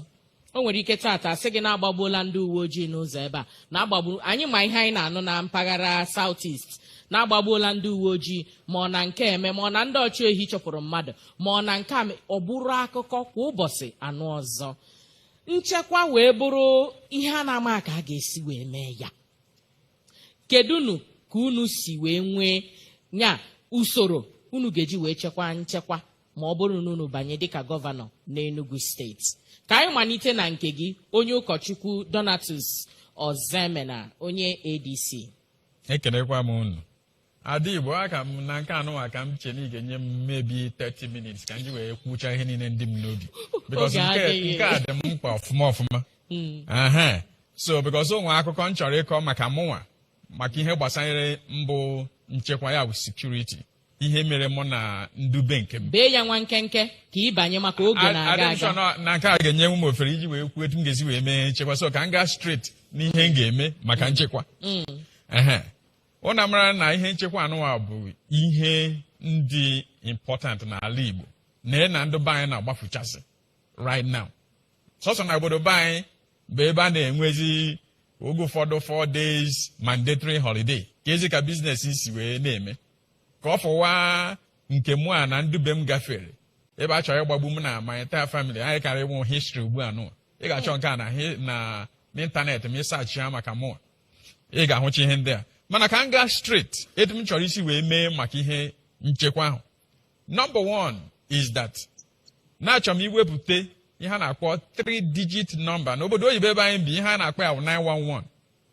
Ọ bụrụ ege ntị ụfọdụ nọ na-ekwecha nkwa etu a ga-esi wee tinye CCTV camera na ihe ndị ọzọ ihe nweta ebe anụwa bụ simple solution etu ndị be anyị ga-esi wee move forward, and I promise you na a ga-enweta 99% success in terms of security. I ga-enweta 3-digit number. O nwere ike ọ bụ mbụ 042 eji wee mara anyị, mana mmadụ niile ga-amacha this number ma ụmụaka, so that onye hụ ihe na-emenu apịa mbụ 3-digit number anwa, control center m gaa n'ebe a wee zaa oku wee jụọ gị sị gị kedu nke ị chọrọ?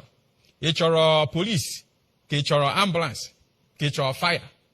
Ọ bụ na-ege ntị. Tata ka m na-anụ n'onwe accident ime na Lagos ebe tanka ndagburu Danfo, ndị mmadụ nọ ebe anwa onwe gị tagisi were ichi polisi.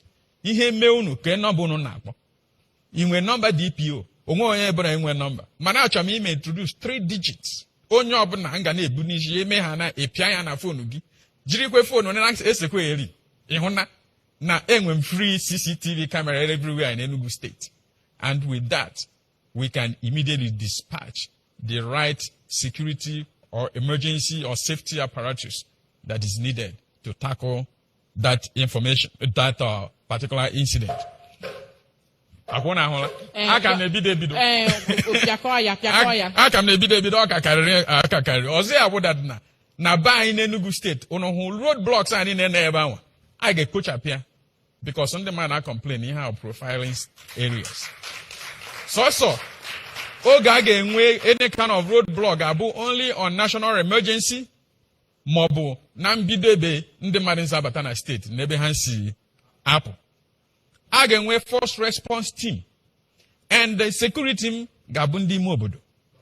Ndị ga na supplement ha ga-abụ police. Ọ bụ ha ga na supplement police. Nna agịrị ka m mere gị man. No be smart no. Because ebido baby. Oge na-abịa ị ka ga-ekwu ya. Ajụjụ nke na-abịa kịta ga-enyere gị aka ikwutọpụ ihe ndị a niile biko, maka ndị ọzọ nọkwa na-echekwa. O nwere onye anyị ga-enye karịa nkeji 3 otu anyị si eme ya. Ọ dị mma ka anyị jee na nke Chief Frank Nweke Jr. Kedu ihe ị ga-eme maka nchekwa? Maka na nchekwa bụzi ọkpụkpụ gbanyere anyị n'onu, amarọzi ka a ga-esi m ya n'ọwụwa anyanwụ Naijiria. Daalụ rinne ada nwanyị. Ekenekwe m nwanne m nwoke bụ pastọ ka ihe dị n'okwu ha ncha dị n'anya ya. Ihe m ga-akọwa bụ na a menene ihe gbasara nchekwa ahụ n'ụzọ na-abụ. Nke izizi bụ kedu ihe na-ebute udo criminality, udo ọgbaghara, ogbugbu na ntọmntọ a na-eme na ala Igbo. Enwere an economic dimension based na ndị mmadụ enwere ọrụ, enwere nri, enwere ihe ọbụla. That's number one. The second part of it bụ kedu ihe a ga-eme iji wee checkmate anya bụ ife ama gụpụta ya ofu na ofu. Nke izizi bụ first of all provide leadership. Achọ na mbụ gọvanọ na obodo m na be m na-agba ọkụ ana m achụgharị oke, ndị Enugu ga-agbagoro nke a number one. Nke ịbụọ bụ kedu ụdị nkwado a ga-enye ndị uwe ojii, ndị amị na ndị ọzọ dị iche iche ọ bụ federal gọọmenti wepụtara ka ha na-echekwa obodo anyị. Ọ dị mkpa na akwadoro ha iti ife gbasara moto, uche gbasara ekwentị na kọmunikeshọn. Elote afọ 7 na ọkara gara aga Enugu adịrọ ka ọ dị. Ịpụta na junction Ogbuyi ị ga-afụ ndị uwe ojii ha na ya. Ịpụta na junction stadium ndị uwe ojii ha na ya. Ama gba mbọ wefu n'ihe ahụ niile na agụ chetere ya. Nke ịtọ bụ kedu ihe local gọọmenti na-arụ, kedu ihe ndị town union na-arụ, kedu ife ndị igwe ndị obodo anyị na-arụ. Anyị ga-agbapụ okwu ka ha ghọta dat na enwerele mara anyị nwere na enwere ihe ha kwesịrị ime. Anyị ga-akụziri fa wee kwadokwe mfe ọfụma ịgba mbọ wee fụ na ha na-arụ ihe ha na-arụ. Nke ịnọ bụ ife gbasara teknọlọji. Anyị nọ na 24th century. Ụnọfụ na Abuja nwa na ebe a ị na-akwụ m nwa na-afụ. Anyị nwere ike iji ihe ndị oyibo na-akpọ drones eji esezi foto, eji ebuzi agha. Anyị ga-emeghe ya, anyị ga-ekreti ya. Ebe mmụọ si n'ọzara na Nkanu West ha a na-ekwu CCTV dị ya. Ọ bụ na community nwere ike ime, local gọọmenti nwere ike ime, ọ bụ na local gọọmenti nwere ike ime, steeti nwere ike ime. So Enugu City, Nsụka, Ọgụ, anyị ga-agwa ya ịnọrọ ofu ebe wee na-akụ ihe na-eme iji wee na-echekwa ndị be anyị. Anyị ga-agba mbọ wee fụ dat na ebe anyị na-egbu ndị mmadụ na ha amụfụ na isi ụzọ Igbo Eze North, Igbo Eze South, na iburu ndị a na-akpọ na Nkanu East and Nkanu West. ife a niile anyị na ndị local gọọmenti ga-etinye aka zie teknọlọji use a very strong supervision wee chekwe ndị be anyị. Mana the last but not the least, kedu ihe na-ebute ọnwụnwa ahụ niile? Ihe na-ebute ọnwụnwa ahụ bụ na ndị mmadụ enwere ọganiru, ha enwere ụka ha ọrụ, and anyị ga-ekrete ọrụ, that the economic dimension. Anyị mechie ya bụ ihe enwezi ndị ọzọ na-eme ihe ha na-eme, anyị na ha chụpụ ya. Mana ọ ihe a ka m believe na-eme na anyị ga-enwe ike ibido wee kpokewe be anyị. Ejiro ihe a niile na-eme wee mabụrụ ndị Igbo before, or lack of ọchịchị, ndị mmadụ na-ada achịta ọfụma, ndị sọsọ onwefa ka ha na-achụ, achọ dị ime ọrụ ha enyere fa, ma ihe ha sịrị ndị Enugu na ha ga-alụ. Ọ ihe aka m nwere ike ikwu maka ihe gbasara nchekwa obodo, ịdị sure na ndị be anyị na-ada awapụzi anyị, ibe na ndị a na-awapụ n'ebe a Ndewo Chief Frank Nweke Junior, oge gị ezuola. Anyị ga-aga jekwuru Chief Chijioke Edoga, onye Labour Party, ka ọ gwa anyị ihe o nwere maka nchekwa n'obodo Enugu ma ọ bata dịka gọvanọ. Daalụ nne.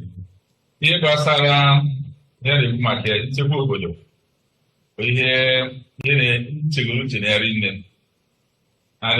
Ihe na-eme obodo nne mbụ, ile anya ka Ala-Igbo si nọrọ taa, ọ ga-adị ka federal gọọmenti ya ndị na-achị achị na Abuja, ọ ga-adị ka ha gbakọdoro anyị azụ.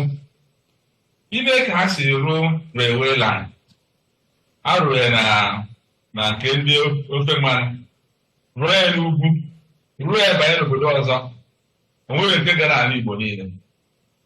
Ihe ka si arụzi pọt ebe a na-ebu ship na-abịa abata, enwere nke emerekwa nwanne enye a ndị gara aga na Lagos.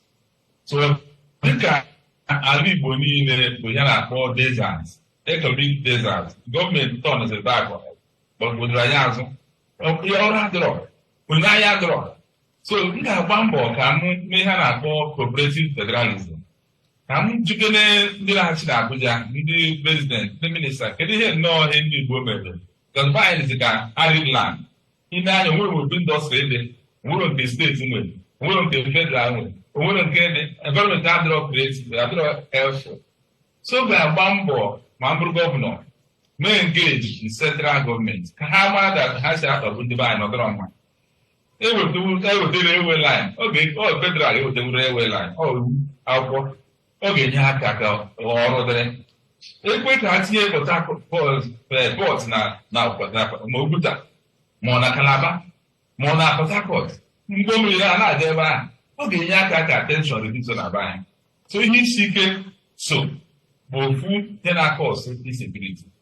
Ọzọ bụ na ndị maka polisi Naijiria asị na ndị senta na control ịbịa onye ọbụla awụsara n'ụzọ na-ana ego ị na-ajụ onwe gị kedu oge ha nwere ohere ịnọrọ n'ọfịs ha were na-esi imi n'ala ga-egbochi ihe ga-eme. Ha na-eche oge ihe emere ka ha jide mmadụ. So oge agbakọ ọkwara ịkpa ero ahụ, ịtụ ero, maka nwere na-amasị ha ọbụla ndị isi polisi agba mbọ ka ewepụ ndị a niile n'ụzọ. Ọ bụ na ha nọrọ n'ọfịs ha n'obodo dị iche iche, ha gaghị anụ ihe na-eme, ha ewepụrụdent ihe, gbochi ihe bifo ome. Anyị ndị bụ ndị central police, ndị uwe ojii a, gọọmenti m ga-enyegoro ha aka, nye ha aka otu ụgbọala, nye ha aka otu ekwipment dị iche iche ha ga-eji na-arụ ọrụ, maka konstitushọn anyị si na ọha maka ọ dịrị n'aka. Ịbịakwa ịpụdat na ihe niile na-eme most of the na-eme Enugu steeti a pụtara dịka na bọda ya mpụ ebe ndị na-ebi isi a na ọ dị mma Chief Edoga, oge gị ezuola ugbu a. Ịka ga-enwe ohere ikwu ihe ndị ọzọ. Anyị ga-atinye ụzọ maka ihe ọdịdị ga-akpọ on government territory. Onye ọbụla nwekwara n'okwu ọ ka bụ n'ọnụ. Chief, biko ị ga-enwe ohere ihe ndị a niile. Ka anyị gaa n'ihu jụọ maka ka anyị kọrọ na ya aka biko nụ. Chief, ị ga-enwe ohere ikwucha ihe ọbụla dị gị n'obi biko, mana anyị ga-agbapụ ya ọsọ maka oge na-adịghị anya kịta, oge asịwa anyị kwapụ. Ka anyị na-anya na ya bụ asụ ọnya na bekee asị elephant in the room. ihe ahụ bụ onye ọ na-abụ ekwu onye ọbụla ama jijiji okwu gbasara Biafra maka nnwere onwe Biafra maka anyị mechie nrụrịta ụka anyị atinyeghị ihe ọnụ ọ dịzị aka na anyị amaghị ihe na-eme. Unu bụ ndị na-abata dịka gọvanọ mgbe anyị mere nke ndị Abịa mee nke ndị Ebonyi onye ọbụla tinyere ya bụ okwu ọnụ.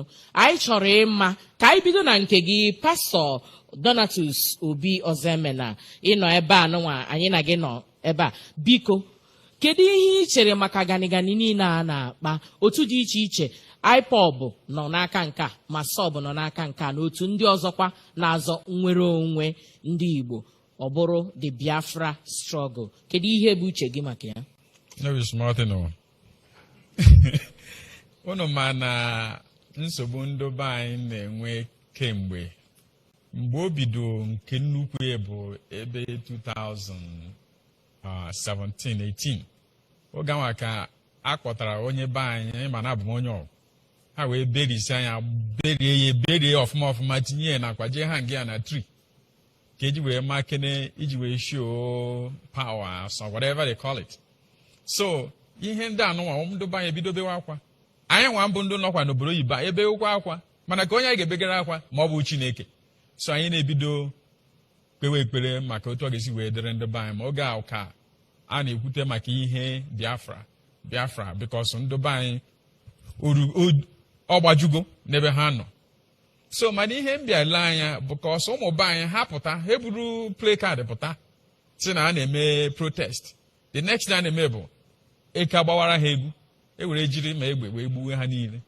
So ndị onye nke ọ bụla pụtakwa asị that na ha ga-eme ka eji wee nyere ndị Igbo aka onye a nwere right ya ọ nwere ege ntị mana the thing is this that na ndị a na-adapụta ha na-asịkwa na criminality ọ bụ ha nwa created ihe a ga-eme steeti a ga-find ewe a ga-eji wee mee ka ọ dịrị anyị mma ha ejezie buruzie ma ndị amị ma ndị uwe ojii ma ihe niile bịa sị jee na-eme anyị intimidate na subdue anyị. Ihe a mere ụfọdụ nji wee sị that na ga-enwerịrị Biafra na ga-enwerịrị nke a mana the fact remains that na nke ọ bụla ị na-eme ka ihe ndịrị anyị mma ka ihe ndịrị anyị mma ọ bụrụ na ị nọ n'ime ị ga-eme ebugo bịa iburu placard pụta na protest a na-agbagbukwa anyị. Ama m na ihe niile ndị ha n'obi bụ ihe gbasara anyị ihe ga-adịrị anyị mma ma the fact remains anyị na-achọkwa ya the right way ya bụ na anyị na-achọ ya the right way. Ụmụ ihe ndị anụnwa ihe anyị kpegide ekpere I say that now people na-asị ọ bụ na ịbịa dewe ihe ndị wrong mana ala Igbo mana Nigeria onwe onye ọ ga-abụ enye akwụkwọ ebe a na ọ ga-edeju akwụkwọ mana the thing is ka onye ga-aga ụmụaka be anyị onye ka anyị ga-eluzu before anyị nweta ihe anyị chọrọ. So ụmụ ihe anụ aka anyị ji wee ekpere one day anyị kpegide ma wee sị ha nna a na-asị he has to go she has to go but who is the he and who is the she? Nakwa etu anụ aka njem m si bido because ihe mee bụ na believe m really na ọ etu anyị si wee na-achụ ya ka anyị ga-esi wee nweta onwe anyị na otu anyị ga-esi wee chọọ nweta onwe anyị bụ true ọ bụ na anyị nọ n'ime andọ ime a ka m bịara ka m wetara ndụ be anyị ihe ha sọpụzụ ka anyị wetara ha so that ka security ndụ development ndụ ya bụ ka be anyị wee bụrụ Dubai of Africa. And with that, God bless you all. Ndewo. Ọ dị mma ọ zaala nke ya ka anyị gaa na nke Chief Edoga. Chief Edoga, kedu ihe ị nwere ikwu maka ganigani niile a na-akpa maka nnwere onwe Biafra otu dị iche iche ma SOB ma IPOB na-asị Biafra nwere onwe ha? Kedu ihe ị chere maka ya dịka ị na-abata na-azọ ka ịbata dịka gọvanọ? Ihe m chere bụ na among ka a ga-esi so enyi we na-akpọ separatist agitation separatist ya na anyị esorozi ihe na-eso na-eme ihe na-eso na-agbanyere ya fuel ihe na-aso na-ebulite separatist agitation bụ alienation. Ị na-eche na isorozi n'ihe a na-eme ma na-agụchapụ gị ma na-akpụ oke ma na-emegide gị onye ụmụaka ndị ọ na-ebute n'obi abịa sị na ụlọ si na anyị esorozi n'ihe a na-eme ka anyị pụọ ọnụ. Obodo ọbụla niile enwere mba dị iche iche bịakọtara ọnụ a na-enwe such feelings. A na-enwe na Britain, UK, Scotland na-enwe such a feeling of alienation. Welsh na-enwe ije na Spain na-enwe ije na Ethiopia, Eritrea na-enwe ma sometimes o lead to separate. Kama na obodo ọbụla ọmadị ihe obodo ọbụla chọrọ ka ọ gaa n'ihu ka ọ bụrụ otu n'ezie ga-agba mbọ ka ndị a niile na-eche na ha soro ihe ha na-eme ha gụnye ha n'ọnụọgụ. Amerịka na-eme ya. Ha na-ekwe nwere laws, iwu ha wepụtara eji anabata ndị ojii, eji enye ha admission na school, the best schools na America, nye ha admission maka na ha bi na ndị ojii enwere exposure the best schools. A na-eme ya na Britain, a na-abụ kind of a reverse so ha na-eme accommodate such feelings mana Britain. So n'ahịa anyị bụra na ọ bụrụ ọsọsọ oge ọ dị ndị nke ọzọ ọ na-ewute ha eji eme iwu ga-enyere ha aka.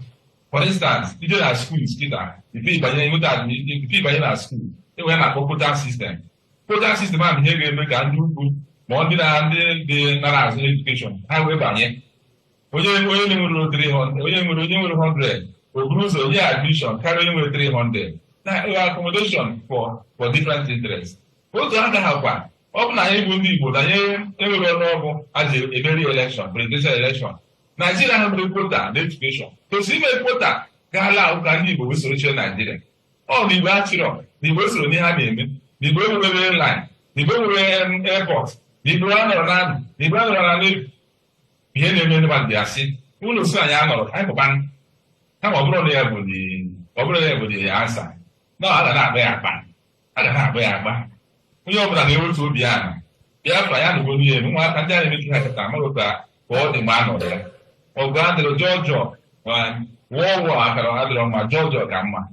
So ọ bụla nchịa m ga-agba mbọ ha ghọta na ihe a niile ha na-ekwu maka ya n'eziokwu dị na ya ka na ọgụ ama benelu ọgamabe a na-akpa ya round table ewere nka ihe anyị nka ewere nka onye m ga-ezi ero m ga-eji nghọta nke ọzọ ihe ụfọdụ m ga-edokwa asịrị na-achị bụ ihe ndebe anyị chọrọ mee ya ọfụma ha ma na onye nke ha nọ ya. Ndewo ka anyị kọrọ nọ Chief Edeoga aka.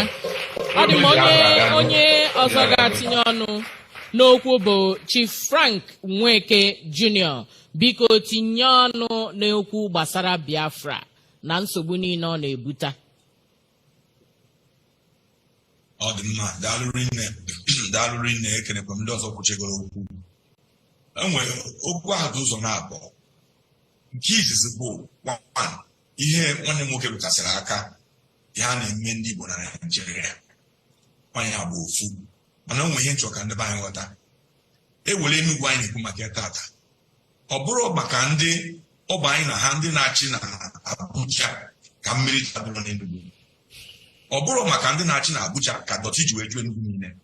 Ọ bụrụ maka ndị na-achị na Abuja ka ụzọ niile dị n'Enugu wee mebie. Ọ bụrụ ndị na-achị na Abuja sịrị ndị nọ ebe a ha rapụnarụ ndị lokal gọọmenti ego ha kwụsị iji wee na-achịkwata ndị nọ na rural areas. And ọ bụrụ maka ndị nọ na Abuja ka insecurity ji wee dị ka o si wee dị tata. Ọ bụrụ maka fa ọ maka ụdị ọchịchị anyị nwere, ọ maka ụdị ndị pụtara na-achị n'ala Igbo ọnya nwa ka ihe si wee dị ka o si wee dị tata a na-ekwu ya. Mana on the other hand, ịma ntị nwatakịrị ibe sị ebe na-akwa ụdị okwu a na-ekwu maka ndị be anyị, ụdị okwu onye na-achị na-ekwu maka ndị be anyị na anyị bụ minority, na anyị bụ dots, na anyị bụ nke abụrụ nke ọzọ. Ọ dị mwute na onye nọ n'ụdị ọkwa ahụ chi ụmụaka niile nwere ike ịnọkọtazịa ịkpachapụ ndị ụfọdụ na ha esoro na-agwapa achọ na-agba aka obi. So aghọtara m ya mana ka nwanne m nwoke si wee kwu otu ndị be anyị ji wee sozieri ya ka eke ga-esi wee bidozie wee mebiwe ihe nke m mana ndị na-emeghị ife nọ n'ebe ọzọ. Ka eke ga-esi wee sizi na ị chọrọ ịzọ m wee na-egbu ndị be anyị. Ka eke ga-esi wee na-emebizi ife eji achụ ndụ ife aja ndụ mma na be anyị iji wee gosi na ihe na-ebute gị.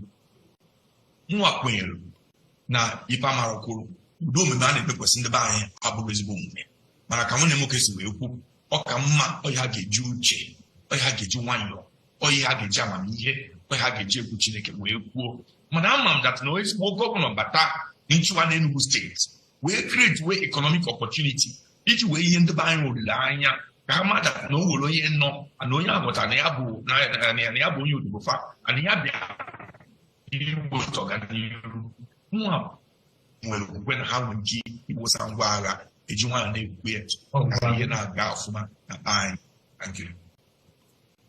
ndewo Chief Frank Nweke Jr. Ebe ọ bụ na ị ka akpụ nya bụ okwu n'ọnụ ka ikwutopụzie ajụjụ nke a bụ ajụjụ ikpeazụ tupu anyị enwe obere nke bekee na-akpọ break. Ajụjụ ahụ bụ maka mmepụta akụrụngwa ka anyị malite na Chief Frank Nweke Jr. O nwere atụmatụ ị nwere iji kwalite mmepụta akụrụngwa ya bụ industries na Enugu maka oge abụla oge anyị mara na ndị na-emepụta ihe na ọgbatu ihe dị iche iche na-adịrị ha ma ọkụ latrik ma ihe gbasara tax ha karịrị akarị ihe bụ nsogbu ha na-enwegasị ndị SMEs na ndị ọzọ niile. Kedu ka ị ga-esi mee ka ụlọ ọrụ mmepụta ihe ka eguzobe ya n'Enugu ka ọ tọọ atọ? Thank you. Now, ihe gbasara industries, ego na-eje ebe ọ ma na a ga-enekweta anyị ọfụma ebe ọ ga-adị safe. Onye chọrọ imeghe indọstrị na-eje ebe ọ ga-abụ ọchọ ana onwetiti izili. Onye chọrọ imeghe indọstrị ga-achọ ebe enwere power electric. Onye chọrọ ime indọstrị ga-eje ebe iwu declare ama that asịkwa na iwu a ka eji eme ihe a na-esoro iwu a ihe atụ na ị ga-enweta ya. Onye chọrọ imeghe indọstrị ga-agba mbọ wepụ na iwu na judiciary ndị na-aka ikpe na ha na-ekwu eziokwu na ịgba mmadụ akwụkwọ ọnụnwe nghọtafie na ihe a niile na a ga-achịkwa okwu ahụ n'oge ka ihe gaa ọfụma. Ọ dị ebe ego na-eje, ọ bụrụ ihe eji ebere eme. Ihe njiwekwu ha niile bụ na aga m agba mbọ wee pụdat na ụmụ ihe ha niile ngwụsasịrị na ha dị ihe gbasara mmiri, ihe gbasara ụzọ, ihe gbasara sekuriti, ihe ha niile ga-adịrịrị. Ọ bụ na ha dọrọ ndị indọstrị ga-ana ma ha ma bịa chacha. So anyị ga-emepụta ihe a na-akpọ Enugu State Investment Promotion Agency NCPA. Ọ ga-adị dị ya. Ọrụ ha bụ gịnị? Ịgba mbọ wefu na onye anybody chọrọ ịbata Enugu steeti ihe dị na onidi na-enyere ya ozugbo ozugbo. Ihe ọzọ m ga-ekwukwe bụ na ọ dị mkpa ka akọwara ndị mba ụwa niile ihe na Enugu nọ and Enugu dị ready for business.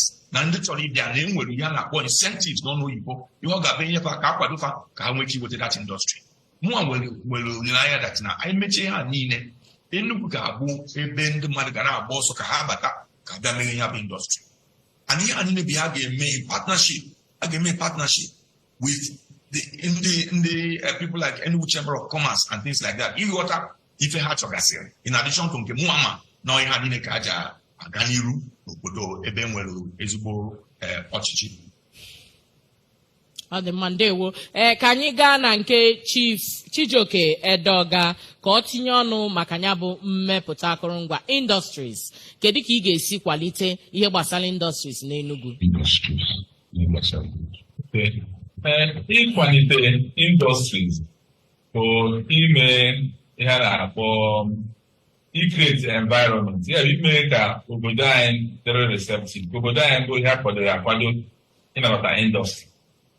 Anyị ọ bụrụ na nwere gọọmenti nke si n'aka gọọmenti bụ taxes afọ na taxes a na-ana erika, multiplicity of taxes, local gọọmenti na-ana, ministry na-ana, ndị agboro na-ana. A ga-agba mbọ ewuchetu iwu ahụ ma harmonize ya ma streamline ya. Onye ọbụla na-abịa ka ọ mara na ihe a bụ ihe a na-abụ and ka ọ bụla ga-ekodify enwe ọbụla akpụ ya na akaụntụ gọọmenti enye ya resi. Anyị ga-agba mbọ ka Enugu bụrụ obodo anyị na-akpọ a law governed society.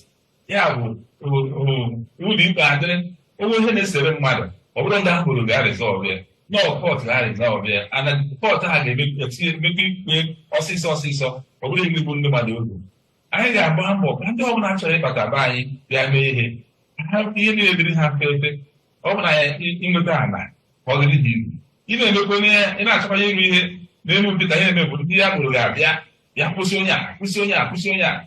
Anyị ga-eti iwu gosi na onye ọbụla gbochiri onye ọbụla chọrọ ịrụ bịa n'Enugu ga-arụ ihe na iwu onye ha dara iwu anaghị ga-emegide. Ndị nke nọkwa na-anọ anyị na ha ga na-enwe nkata through Chamber of Commerce as Frank has said, ka anyị mara ka anyị ga-esinyere ha aka. For instance, ọ bụ na ụmụaka ndị Enugu ha riri nne ndị nwechere ndị gụcha chemical engineering, ha na-eme pent, ha na-enwe ego ha pent ahụ. Ọ ga-abụ mmasị ma ndị gọvanọ na ụlọ niile ndị steeti hausing ga-arụ more than this and that. And then the only component bụ state ga-abụrịrị onye ọbụla na-patronize local things. So anyị ga na-akpa nkata within business community ka ha mara ebe a ga-esinyere ha aka. Ndị nọkwa na ofesi ma ndị nọ na Nigeria dịka Kano ma Lagos ma Port Harcourt chọrọ ịbịa ha ga-ebi ha ọma si ha gịnị ka anyị ga-emere unu ihe dịrị unu mfe mgbe ihe na-akpọ tax break ọkụ mee ihe ga-eme ka ha obi ya nata ya na-eme ihe na be anyị. So anyị ga-eji gọọmenti policy especially anyị ga-eji continuous discussion with ndị na-anọ ebe ọ na-egbu ha mgbu ebe should pinch ha reduce oye by reduction of taxes and making the laws onye ha aka n'ihe ha na-eme ọra m n'otu a. Ndewo ọ dị mma ka anyị kọrọ na aka ya ka anyị kapịzi anya bụ okwu ọnụ. Pastọ Donatus Ozemena, kedu ihe ị ga-eme maka mmepụta akụrụngwa n'Enugu steeti na ịbata dịka gọvanọ? Ekenekwa m n'ọzọ gwa m si unu na be anyị ga-adị ka ga-abụ another Dubai of Africa. Nke mbụ na-ahụ na ihe ndị m n'obi. Nke mbụ ihe nsigodo na anyị ga-eme bụ gịnị? Security. Maka na onwe onye ga-aga arụọ n'ebe a ga-egbu elu. Nke abụọ asị gị stable electricity. Mgbe ị nwere ụdị ihe anụnwa ịdị ready ije rụwa business. Mana the main thing abịa na nke anụnwa anyị na-ekwu ugbu anụnwa bụ aga m enye unu niile bidokwenụ gbasawa ezi ọma ugbu a ọfa ndị niile nwe akọ n'uche a ga-refuse. Nke mbụ bụ na-agbagharịala m Enugu niile hụ na enwe vast land nọ n'Enugu for thousands of years eyuzubeghị. Ọkwa ebe na anyị enyewe ndị nwe akọ n'uche ibiri anyị industry free ọ na ha agaghị abịa. Anyị ga-enye ha free nụnụ ka ha bịa rụwara anyị industries wee mewe ụmụaka be anyị ha nọ. Ọzọ ya bụ that na aga m enye ndị niile wetara ụdị industries na ihe ọrụ aka aga m enye ha tax break. Aga m agwansị na anyị ga-enye incentive unu aga refuse. So ndị nke m nọ na Abuja kwado ogwe na ịlọta ọgwụna ege ntị tax break no tax ọgwụna ege ntị so ka ị bịa rụọ that industry. The only requirement agụla na ị ga-aha ya ndị Enugu because mgbe ị hayara onye Enugu na-arụ ọrụ ọkwa ọ ga na-atụnyetụ ya bụ anya transform wara mbụ ndị anwe nwe ha na-eme ha bụ ndị na-contribute to the society. Criminality ewe nawa n'obodo anyị. So don't worry, I get me no state tax, free land. Okay? Another thing is that now I need to promote our own product. For example, in nursing. When in nursing, you're not going to go because everybody got be a auto industry. At least 500 workers. Okay? I get promote where they are. In fact, I get bidogo from government because all these Prado, Hana, ọ ga-abụ outdated na Enugu State. Ihe ga na-agbazi bụ moto emere n'obodo anyị and ọ go-site from Enosi. Jee na ụgbara Enosi. Ọ gwụrụ ege ntị. So will be ihe gbasanye foreign vehicles aga awụzi for government and mụ na onwe nke m ga-try with anyị niile ịgbakọ aka ọnụ because ihe niile dị anyị n'aka. Ọ ya mere nji abịa m ebe a bịa kwuo unu nkwa dịka ndị politicians because abụbeghị politician. Ọ gwụrụ ege ntị. So I know that all of us, I need njikọ aka ọnụ with akọ n'uche anyị nwe with ihe ndị kwanụ m n'obi nji wee bịawa anyị ga-eme obodo anyị ka ọma ma chi gozie unu. Kụpụrụ na ya aka biko Igbo bụ Igbo na-esonye anyị na BBC News Igbo. Anyị ka nọkwa na nya bụ nrụrịta ụka ndị ga-abụ gọvanọ Enugu steeti. Ndị anyị na ha nọ bụ Pastọ Donatus Ozemena, pati ya bụ ADC, Chief Frank Nweke Jr., pati ya bụ APGA, yana Chief Chijioke Edoga, pati ya bụ Labour Party. Ọ bụrụ na onye APC abatago anyị ga-akpọpụtara ya unu. Ugbu a anyị ga-enwe nwa nkenke oge nke bekee kpọrọ break. Ọ bụrụ na pastọ bụ onye tukweba chọrọ ịṅụ mmiri ịṅụọ mmiri, iche ịkwa ụkwara ịkwa ụkwara, gị bụ onye nọkwa n'ọdịensị iche ịkwachasị akpịrị gị nwee ike kwachasị akpịrị gị ugbu a. Anyị ga-anachite ozugbo anyị nachite bụzi oge unu ga-ebido jụwa ajụjụ. Anyị ga-ewere ajụjụ ebe mmadụ anọ ka ha jụọ ajụjụ ha. Thank you.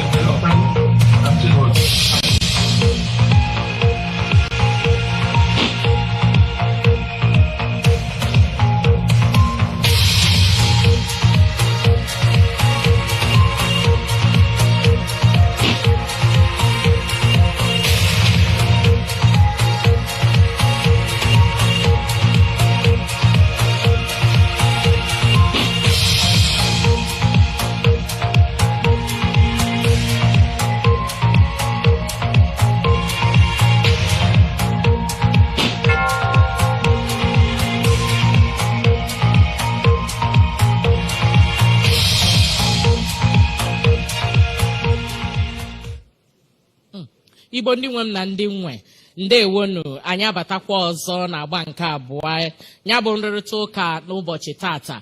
Ugbu a bụ oge ndị ọdiensị anyị. Biko ịmara na ị nwere ajụjụ ị ga-eweli aka gị enu ka enye gị igwe eji ekwu okwu, mana otu ihe ka ị ga-amata, biko bee ajụjụ gị nkenke.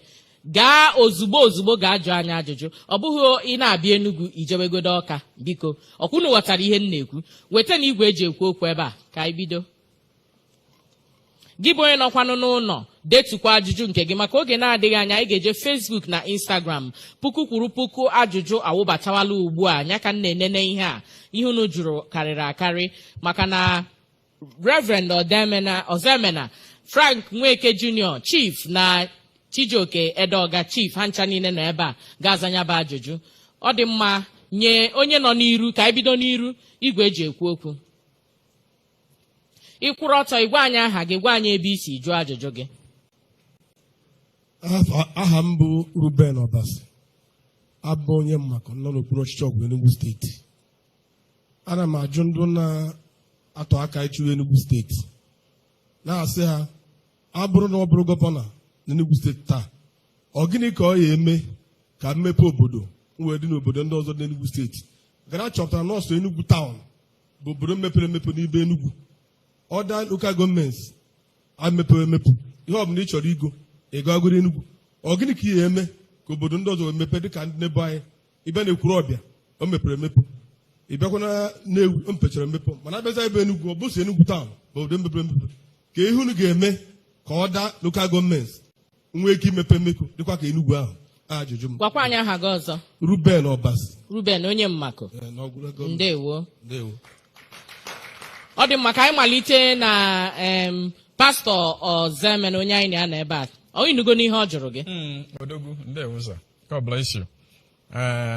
Nwanne m nwoke, nke mbụ bụ na atụmatụ nji wee bịa n'Enugu, mụ aga challenge every local government area chairman to replicate same na all the areas in all the 17 local government.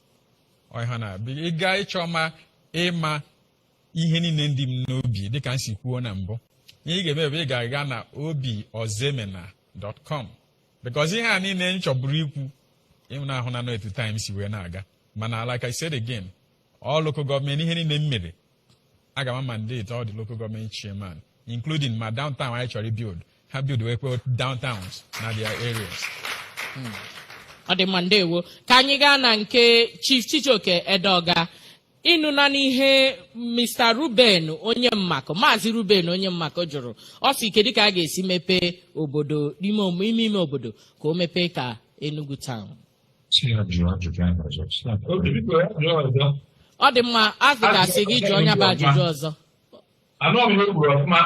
Ọ dị mma, jụkwa ya otu isi jụbu ya na mbụ. Asị m, ọ bụrụ na ịchụwa anyị nwabụ ndị Enugu taa, kee ka ihe esi wee mee ka mmepe obodo ruo na lokal gọọmenti dị iche iche. Maka na anyị chọpụtara n'ọsọ Enugu taụn bụ obodo mepere emepe n'ime Enugu, na lokal gọọmenti ọzọ emepere emepe. Ọ dịghị mma ihe ọbụla ọbụla chere ime ihe ọ chọrọ ime ọ ga-asọ n'Enugu taụn, na o kwesịrị ka obodo ndị ọzọ mepee emepe dịka akụkụ ndị n'ebe anyị bụ na Anambra. Ekwuru Ọbịa mepere emepe karịa Ọka, Nnewi mepere emepe. So gịnị ka ị ga-eme wee mee ka obodo ndị ọzọ mepee emepe ka ọ ghara ịbụso Enugu taụn bụ obodo mepere emepe n'ime Enugu? Ekene gị. Ndewo. Chief Edeoga nwere agaba. Ọ sị kedu ka ọchịchị m ga-esi metụta lokal gọọmenti dị iche n'Enugu steeti? Ka ọ ghara ịbụ sọ n'ime Enugu taụn ka mmepe dị. Gaa n'ihu. Ka m bidoro campaign for governorship, ebidoro m na-aga wọd niile dị n'Enugu steeti, okpurukpu nka nọ n'elu etita. Ebe ọ bụla m jiri nga m na-agwa ndị obodo ahụ ha detere m ihe bụ mkpa ha. Ka m na-aga wọd niile dị n'Enugu steeti, m na-akwụda o nwere obodo ozi eme na Igbo etiti, o nwere obodo na ụkpata n'ụzọ nwanyị, o nwere obodo na ihe arụfu, o nwere obodo na Nsụka ezi odem, akpa ozi edem, n'afọ mgbe ọkụ in their line. Ọkụ eletrik adịghị ebe ahụ. O nwere ndị nwere internet connection, adịghị MTN. onwe ndị nwere ụlọ ọgwụ, onwe ndị nwere ụlọ akwụkwọ. So mkpa ndị obodo dị iche iche ha edego ya n'akwụkwọ nye m mbanye gọọmenti haus, m ga-ewere ego tụkwasịra n'ihe a na bọjet. Ụfọdụ bụ afịa, enwere market mara mma n'anya. So ha edego ede all the most of local government edego ihe bụ mkpa ha nye m na akwụkwọ dị documented. Ihe ha dịrị bụ mkpa ha ka ihe m ga-eji bido ụgbọ ọrụ ozugbo ozugbo. Ndewo, ka anyị jee na nke Chief Frank Nweke Jr. ka ọ zaa ajụjụ Maazị Ruben onye mmako jụrụ. Daalụ rinne Maazị Ruben, biko ajụjụ gị amaka mana ihe izi m chọrọ ikwu bụ na ihe gbasara mmepe obodo niile local gọọmenti dị iche iche na Enugu steeti, ihe nwere ike ibutegodi ya pọsọbụ bụ kedu nghọta ị nwere azụ onye ọchịchị na Enugu steeti niile bụ nke gị, kedu nghọta ahụ ị nwere? Because ife na-eme kịta bụ na ị ga-afụ na onye si ebe o si ọ batara ana ochie anya chee ochie niile n'ebe ahụ. Mụnwa na-asị na ọ bụrụ ihe ezigbo ife ka ọ bụ. So ajụjụ ahụ amaka. So nke a bụ nke izi. Second thing enyi bụ kedu ụdị atụmatụ a ga-ewepụta kasị. The first thing nchekwa ikwu bụ na ka m si wee na-ekwe nkwa na m ga-anọ n'iru wee na-achị as gọvanọ m wepụtara. Otu a ka m ga-esi wee wepụtakwa ndị local gọọmenti chairman mma ikpe gụrụ akwụkwọ pụrụ ụzọ nwere ikwu Chineke ga-anọ in charge of each local government. And mụ na ha ga-arụ ọrụ wee tinye anya ife ha na-eme ka ha machekwa na nke a na-eme ịgba mbọ wee fụdata obodo niile dị iche iche. Those things na-akọwa na ha nidere ihe kpatara mmiri, ịgbasara ụzọ, ịgbasara toilets, ịgbasara ụzọ, ihe gbasara sekuriti na ihe ha niile na ọdụgodu.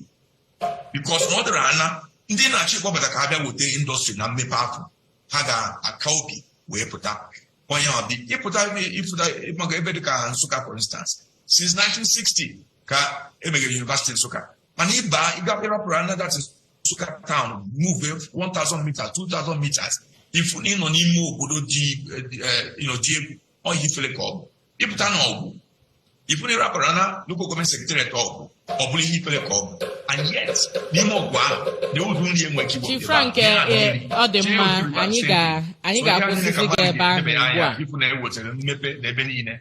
Ndewo, ka anyị were igwe eji ekwu okwu anyị ga na-eme ya na ọkara na ọkara. Ka anyị jee na ndị nke abụọ, otu onye jizi igwe eji ekwu okwu. Gwa anyị aha gị, onye ebe ịbụ, ijụba ajụjụ gị.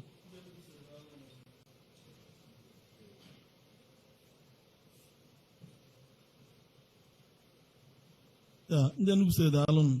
Afọ m bụ Williams onye emechi ọkaibe. Abụ m onye ya amụfụ n'isi ụzọ local gọọmenti area of Enugu steeti.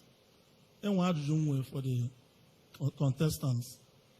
Kee plan unu nwere? Kwụsịwe okwu ike ka ha na-anụ unu gị. Okay. Kee plans unu nwere partner our businessmen? You mentioned innocent vehicle. Enwe industrialists in Enugu state nwere capacity to produce vehicles like innocent. Kee plans unu nwere for them? Ka enwe indigenous producers of automobiles. Kee plans unu nwere for our youth, talented youth, like ndị na-akụ egwu, ndị na-agba ball. On personal capacity, I've tried to help some people get clubs abroad because they are part of one of the ways to empower so many people. Kee plans unu nwere to help them because so many of them don't know how to go about it. Here are two key questions and other areas of human capital development. Thank you. Ndewo, ọ dị mma ka anyị jee na ịntanetị wee malite ya. Ka anyị jee na nke Chief Frank Nweke Jr. were ya gaba. Ọ jụrụ ajụjụ, onye mechi si ha amụfu, ọ jụrụ ajụjụ maka local industries. Kedu nkwado unu ga-enye ndị dịka Innocent ha ka ha na-arụ ọrụ na ndị ọzọkwa? Jụkwa maka ihe gbasara egwuregwu, sports empowerment. Thank you. Ajụjụ ga-amaka. First of all, again, ana m etinye anya n'ihe gbasara ọchịchị onye nọ n'iru. Ihe a dị oke mkpa. Ị ga-aghọta that na oge agafego oge gọọmenti na-alụ factory, na-alụ indọstrị. Ndị mmadụ na-ewetezi ego na-etinye. Ụfọdụ opportunity dịkwa gọọmenti a partner. Mana ọ bụrụ na a haziri obodo, ọ bụrụ na ndị chọrọ na ọ bụrụ na anyị nwere ike iweta ya. For instance, one of my government, any commissioner for lands never working years at the period of occupancy within 2 weeks. Or yeah, or business in on my government. Okay, now. So here was a security. Yeah, need. You open any email. If we don't do work with the rate go far, take a risk ka ha weta industry n'Enugu mụnwa ga-eme and echek ya ihe gbasara multiple taxation a na-ekwu okwu nke ha ama mmedu because a ga-ahazigoro okwu ahụ all part of ihe ha ga-asign na amanye ndị apụ nsogbu ihe gbasara ihe judiciary a na-ekwusie ike onwekwa ọganihu ọbụla a ga-enwe na ọ bụrụ na enwe ike gbasị afọ niile na-agba ha lụzie na judiciary enwe nsogbu ihe a eje ha nke ebe ahụ so anyị ga-agba mbọ wee fụ na ndị a na ha na judiciary bụkwa partners anyị na-apatikọrọ aka ọnụ wee weta ọganihu n'ihe anụ anyị na-eme ihe gbasara ọda ihe egwuregwu na ihe ndị ọzọ anyị ga-ebidokwe community sports ọ na-adịgbu ihe gbasara inter-house sports and other things inter-local government sports anyị ga-eme ya ihe gbasara Rangers International for instance ọ ihe dị m n'obi so much ọ ihe ndị be anyị ndị Igbo niile ndị mkpa anyị ga-ewuchiete Rangers ga-abụkwa Rangers International Football Club again a ga-esikwa ebe ahụ wee create ọ dị mma ịma na anyị ga-enyekwu ya otu nkeji maka ajụjụ gị gbara mkpe werekwa otu nkeji Chief Frank kwuo maka ya bụ sports ị na-ekwu kwuchapụ okwu ikpu n'ọnụ maka egwuregwu kwutọpụ otu nkeji ka ị nwere okay so ana m ekwu okwu ihe gbasara sports ihe gbasara inter-community sports intra-community sports inter-community sports inter-local government sports inter-state sports anyị ga-etinyesi ego n'ihe anụnwa niile because na anyị ga-ejikwa wee zụpụta ụmụaka anyị n'ezigbo omume ka ha nwee ike isikwa ike wee ka obi anyị ga-enwekwa ike isi ebe a wee tipụ ha ka ofesi ka ha na ndị ọzọ ndị mba ndị ọzọ wee na-emekọ ọkwa another opportunity iji wee zụkwa ha ọzụzụ ihe gbasara Rangers International ọ ihe dị ala ndị Igbo mana Rangers bụ Enugu Rangers International Football Club anyị ga-etinye ego na ya ịpụta kịta Rangers anyị nọzi n'Ọka wee na-eme training ọzọ possible a na-ekreti Rangers International a special village ọ ga-abụ ndị Rangers nwe tinye facilities ọ ga-abụ ihe ọ bụla ha na-eme ebe a ka a ga-anọ wee na-eme otu esi eme ebe ndị ọzọ so ihe a bụ ihe dị oke mkpa maka ọganihu obodo maka nkwado ndị ụmụ okorobịa ọ dị mma oge ga-ezuola Chief Frank ka anyị bịazie na nke Reverend Ozemena Donatus Ozemena ịnụ na ajụjụ onye mechi onye ha mụfu jụrụ maka industries ndị nke lokal kedu ka anyị ga-esi kwalite ha ka ha mepụtawa ihe ya na ihe gbasara egwuregwu anyị ga-enye gị nkeji 4 ka ikpoko ha ncha niile ọnụ gaa n'ihu Odogo Amechi ndewo nna m ugbu dị ka ị nwee indọstrị na-abịa plant n'Enugu anyị ga-eme gị welcome amen ọnụnwa ka m chọrọ men ndị ndetu anụnwa a sị m unu number 1 na anyị ga-enye unu incentives m ga-ekwalite unu elu and aga produce ama promote ihe ọbụla unu metere ọwụ ụsọ si nọọsịn ọ bụ na onwe nọọsịn ka nka ma ugbu anụnwa mana ka ọ dịwagodo ebe anụnwa maka onwe ihe ndị mkpa m chọrọ ịlụtụ aka ihe ha nwa bụ ihe gbasanye egwuregwu ya wụ sports unu jee na obiozemena.com ebe agụnụ ga-ahụ ihe mụa mbụ onye anọbeghị n'ọchịchị m na-emegodo with sports with ụmụaka ndị be anyị from 2019 ka m bido host begodo football tournament nke anyị gbagide wee ruo na 2021 anyị wee host ndị na-enwe ike nọ maka ihe a na-akpọ Unity Cup Enugu State ọmụ a onye na-ehost ya through my Save Enugu State Now movement Supreme Coordinator so all the whole local governments ka akpọrọ anyị wee gbaa the first edition na early 2022 n'ime that first edition ka anyị wee kpọpụta ụmụaka 25 men provisional squad mana oge m na-etota ana m adị na dream ke mbọsị m ga-eje watch ndị Rangers ebe a na-agba bọọlụ mana I'm very very glad na mụ a kpọrọ my 25 men provisional squad anyị jee match up with Enugu Rangers and we got 0-0 from there ka ụmụaka ndị anụnwa forgotten talents n'Enugu State ụfọdụ n'ime ihe esigo ebe ahụ wee gaa obodo oyibo ekele m Chineke and ọ bụgodo na nwa ezi ihe ọbụla m mere ugbu a mana of course ihe m bịa bụ for ọnụnwa my life is for ọnụnwa ma ọ bụgodo na onwe ihe ọbụla m mere I'm very proud na from ihe m bidoro mmadụ abụọ agagbo Europe wee na-emeki more money than mụ a na-emeki ugbu a nke ọzọ ya bụ na ụfọdụ abụrụgo ndị ma absorb within the local football professionals like mba Enugu Rangers na ndị ọzọ anyị ebidogo second edition of Save Enugu State Now movement Unity Cup football tournament nke right now I think ihe anyị nọ bụ na semi-finals so onye ọbụla na-awọchị ya nọ because ihe anyị chọrọ ime bụ ka anyị nye ụmụaka mba anyị ofere because ụmụaka anụnwa ihe anụnwa criminality ọ nọ ndị ihe anụnwa because onwe ihe ụmụaka be anyị na-eme mana I'm very glad we are keeping them busy mụ na gị ọkwa na-ege ntị and ana m ayọ ndị ọzọ niile ka anyị jikọ aka ọnụ wee na-akwado ụmụaka anụnwa ọ ga-esitekwe na ma inye ha ọrụ anụnwa and I believe that na ihe ndị cha n'obi bụ that na anyị ga na-akpọ ụmụaka be anyị due to my connections all over the world ka anyị jewe ha nje na-agba with against ndị foreigners eje gba with Houston Dynamos na ndị ọzọ so ihe anyị nwee for ụmụaka regarding to sports ohiri nne ndị ụmụ nwaanyị biko na na-ewe n'iwe o ịma na a na-ebidogodo from somewhere ebido gawa njem so ụmụ nwaanyị ga-asị na echefuru ha no echefukwa unu number one bụ that na my deputy governorship candidate bụ nwaanyị praise the Lord chairman m kuni ọtọ honorable Stella Chima chairman Enugu State APC nwaanyị ọzọ ya nwunye m bụ pastor nwaanyị ọ na-ekpere unu ekpere na-ekpere Enugu State ekpere and by special grace of God ọ ga-adịrị anyị na mana Jesus ọ dị mma ndewo ka anyị jezie na nke Chief Edeoga ka ọ tinye ọnụ na nyaba ajụjụ Onyemaechi jụrụ maka local industries ya na ihe gbasara egwuregwu. Ọ jụrụ maka ihe gbasara egwuregwu and ka anyị support local industries.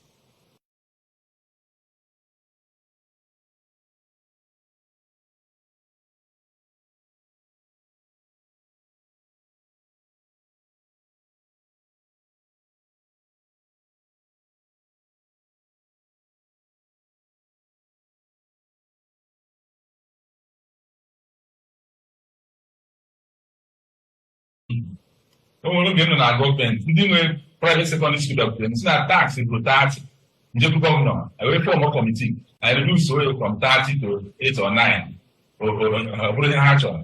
Oge nọ na gọọmenti nwoke nwere GIGM motors chọrọ ime expand for more than 10 years ekwere gome expand because na ndị achị aghọtara na industries na-abịa Enugu steeti bụrụ ọdịmma ha o ruo otu months ihe ọ na-achọ for 10 years merie in less than nye aka obodo site ọrụ ụlọ mee all the government agencies chọrọ ịbịa megide because na m nọ na his back agba ọsọ so gọọmenti m nwere onye ọzọ Engineer Charles o si Lagos partners ndị oyibo ọ chọrọ ịrụ nnukwu na ọ bụ Enugu ndị nọ inside gọọmenti so gọọmenti m ga-create awareness ma ndị local gọọmenti o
ministerial na east west and north or even 2 per zone ka e wee nwee ebe mara mma a ga-eme competition nwa isi na-eri competition ebe ka a na-eme ọ field be rock ka a na-eme so anyị ga-enwe ministerial at least 2 per zone ebidogoro and other fields in Amamba and the those competitions. And also take up personal involvement.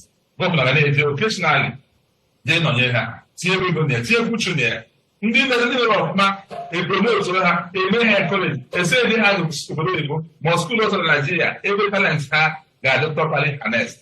So ihe a ga-eme erika n'ọka ebido ka anyị banye hafụ na ihe dị iche hafụ na anyị gbọdoro n'ọrụ a. Ndewo gị onye na-esonye anyị na BBC News Igbo, ohere ka ga-adịkwa anyị ga-ajụ ndị ọdiensị, mana enwere ndị nọ n'ụlọ nakwa na-ezitere anyị ajụjụ ka anyị gụpụtatụ nke ha nwantịntị. Ọ dị mma. Peter Chinonye ọ sị na unu tinyeke n'ọnụ n'ihe gbasara inweta mmiri. Ihe nji gụpụta nke a bụ na ọnyanwa bụ ajụjụ m kwesịrị iji ugbu a. O wee bụrụ na Peter Chinonye ekwukwa ya, o wee bụrụ na onye ọbụla na-ekwu maka inwe mmiri n'Enugu, maka na ọ bụrụ na ị bụ onye Enugu ị ga-ene anya hụ na mmiri nke a na-akpọ pọmpụ ọ fịara ahụ inwetazi ebe ọ na-agba ugbu a n'Enugu. Enugu ejibu mmiri wee mara bụzi ndị nọ n'ụkọ mmiri. O wee bụrụ ajụjụ nọ onye ọbụla n'ọnụ, kedu ihe unu ga-eme iji kwalite usoro inweta mmiri ọṅụṅụ n'Enugu? Ka anyị malite na Chief Frank Nweke Jr. ka ọ tinye ọnụ na ka ọ ga-esi wee nweta mmiri ma ọ bata dịka gọvanọ. Ọ dị mma, daalụ rinne ajụjụ ahụ maka ndị be anyị sị na mmiri bụ ndụ, mmiri bụ ife niile, water is life. So ka ajụjụ ka ọ bụ. Ọ dị ihe ajụgo m ajụjụ ugboro ugboro nwa na-akọ ọkwa ebe ọnụ m dị nke ọ dịkwa icheke Water Corporation bụ ndị nwere ọha maka ọ dị ịgba mbọ efu na mmiri na-agba n'Enugu oge niile. Ịbara ebe ahụ ịbụdat na ndị nọ ebe ahụ ha mara ọrụ and ha dị enekweta ebe ahụ ọfụma chacha. Ije akụ ọ dị ụzọ ebe na-abụ mmiri na-abata n'Enugu si wee na-abata ọha na-ene anya na ha kwụrụ mmiri akụ site na-abata ebe nke a na-akpọ Oji, ebe nke a na-akpọ Ajali. Irue na Oji kịta anyị na-ekwu ha nụwa kịta, ị ga-afụ na about 50,000 cubic meters of water ọ na-awụfu, ọ na-egwesti maka na pọmpụ niile dị ebe ahụ ọ dị nnọọ mana ọsọsọ ofu ka na-arụ ọrụ. So enwezi pọmpụ ga-apọmpụ mmiri ahụ wee pọmpụcha to ebe reservoir dị ebe a ga-esi wee kezi mmiri n'ebe niile enwere reservoirs n'Enugu. Ị pụta na Ajali a na-akọzi ihe n'ebe ahụ, ọ dịzị ka ọrụ ugbo ka ọ bụ nke ahụ mmiri si ebe ahụ apụta abụrụ mmiri kwesịrị wee pụta, equipment na onwe ya ada arụkwa ọrụ ọfụma. So ihe ga-eme bụ ife anọ ọ ga-ewepụta ndị private sector, ọ ga-abụ ọrụ ha iwepụta mmiri na ana, onwe ihe ọzọ ha na-arụ, ha lụnara ihe ọzọ, ha wepụta mmiri, ha ma abịa ga-esi wee weta pawa wee wepụta mmiri ha wepụta ya. Anyị ga-achọta ndị ọzọ ọrụ ha bụ gịnị? Ịnarụ mmiri ahụ tinye na ihe a na-akpọ chunk maize, the big pipes na-ebute mmiri iji wee buje mmiri ahụ niile n'ebe a na-akpọ reservoirs dị n'Ibe Agwa n'Ike, ọ dị na Tinkers Corner, ọ dị na Milking Hill. Onweghị ọrụ ọzọ anyị chọrọ ka a rụọrọ anyị n'Enugu na-abụghị iwepụta mmiri ahụ channel anya to the reservoir. Ewezi ndị ga-esi na reservoir wee buru mmiri ahụ wee kewezie ya to different parts of Enugu. Aga m eme on bundle n'ọnụ oyibo imake sure na ife aja anyị na ha sign ya contract, anyị na ha enwe understanding. Chief Frank, oge gị ezuola. Wee gbapụ that within 12 months na mmiri. Anyị ga-aga n'ihu jụ onye ọzọ ajụjụ, oge gị ezuola. Ka anyị jee na nke Pastọ Ozemena bụ onye anyị n'ebe a, gwa anyị ihe ị ga-eme maka inweta ezigbo mmiri n'Enugu. Peter Chinonye, ekelekwa gị. Ọ bụ eziokwu na mmiri bụ ndụ, mana ọ dịkwa m ebube ịma na onwe ihe na-eme n'ebe kampen anụ ụfọdụ jezi mezie mmiri tinyecha aha anaghị azịza na mmiri bụ ndụ, mana 2021 mgbe mmiri na-akọ n'Enugu onweghị ụgwọ onye mpụtara, mana ekele m Chineke na akwa ndị Enugu mbere rutere m aka. So ma kpọkọkwa my great people Save Enugu State Now Movement 2021 anyị je supply ya mmiri na Enugu State. And ekele m Chineke fọrọ ha. Ị ga-aga na obiozemena.com wee hụ some of those things. Mana ihe m ga-agwa unu bụ abịaghị m ebe a ikwe ọtụtụrụ nkwa dịka ndị politicians si ekwe nkwa. Ihe m bịara ikwe bụ ihe m ga-emenwu. so ihe m ga-egbu nke a nkenke ihe m ga-eme gbasanye ihe gbasara mmiri anwa maka na ọdụ mkpa for real maka na mmiri bụ ndị ịhụnụ mana ekwugo ma immediate 5-point God first 5-point agenda. Unfortunately mmiri are important mana ihe mme bụ na ihe ndị ọzọ niile ga-abịazi ma ọ bụ na ihe ma accomplish the other ones. Mana immediately ihe ga-eme gbasanye mmiri is I will set up a committee that will look into our ihe gbasanye mmiri, the problems in Enugu State, and give me recommendation on how we are going to tackle that water issue. And as soon as I receive it, we will embark on it to make sure that people of Enugu State have water. Thank you so much. Ndewo Pastor Ozemena. Ka ijeze na nke Chijoke Edoga, Chief Chijoke Edoga kwa okpokonya bụ okwu mmiri ahụ. Kedu ka ị ga-esi wee gboo mkpa mmiri n'Enugu? Ihe m ga-eme maka inweta mmiri n'ọban, Enugu ọban, ọ dị very simple. The problem Enugu ọban bụ na since maybe 1960 or since before the war, Enugu ọban na-enweta supply of water from only one source, Ajali. Nnukwu pipe si Ajali ebute mmiri n'Enugu. Before population expand, all they know, but population only expand beyond what you have. I can change the thinking. By 1970, the Hamufu where I come from, river, river, over the Hamufu round. In the Ocha railway station in Hamufu, capture Ebe, 3 river, 3 by the riverside. Pump way by deep tank to the center of the town. The Hamufu with them all the railway stations by 1970, the Hamufu outpost houses, then with the pipe-borne water. So, okay, suggest okay, no, our government. Only it's too deep, it's already doing it. It's too deep. They have the remedy from a Kulu river.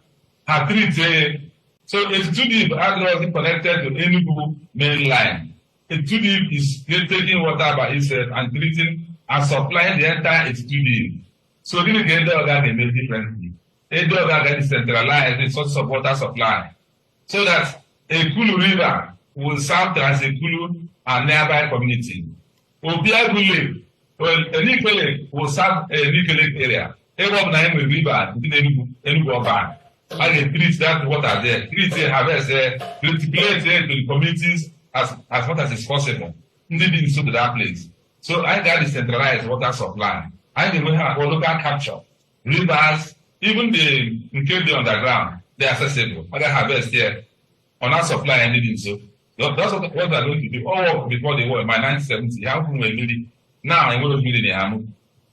So we'll capture the local rivers, the underground waters that are used to harvest, and supply the places that are adjacent to those places. Ọdịmma Chief Edoga Ogege ezuola.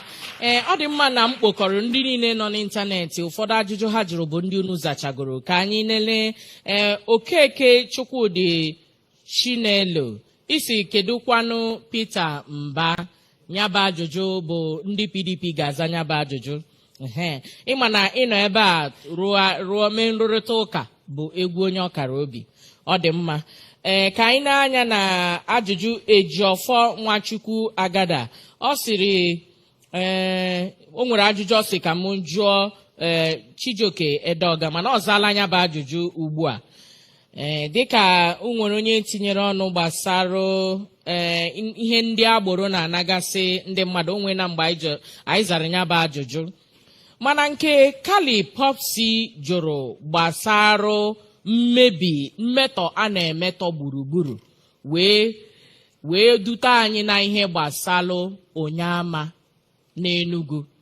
Anyị ma na enwere ihe bekee na-akpọ ya environmental degradation na-aga n'ihu ugbu a na nya bụ Onyeama mine maka na anyị ma na anya bụ ebe ahụ ka ejikwe na-akpọ Enugu Coal City State. Ọ bụ eziokwu na anaghịzi egwu nya bụ coal ugbu a mana ọ bụrụ na ị maara Enugu ọfụma ị na-agafe ebe ahụ kịta ọkụ na-enwu ọkụ ahụ na-enwu wee bụrụkwanụ gịnị na a na-akpọ ahịhịa ọkụ.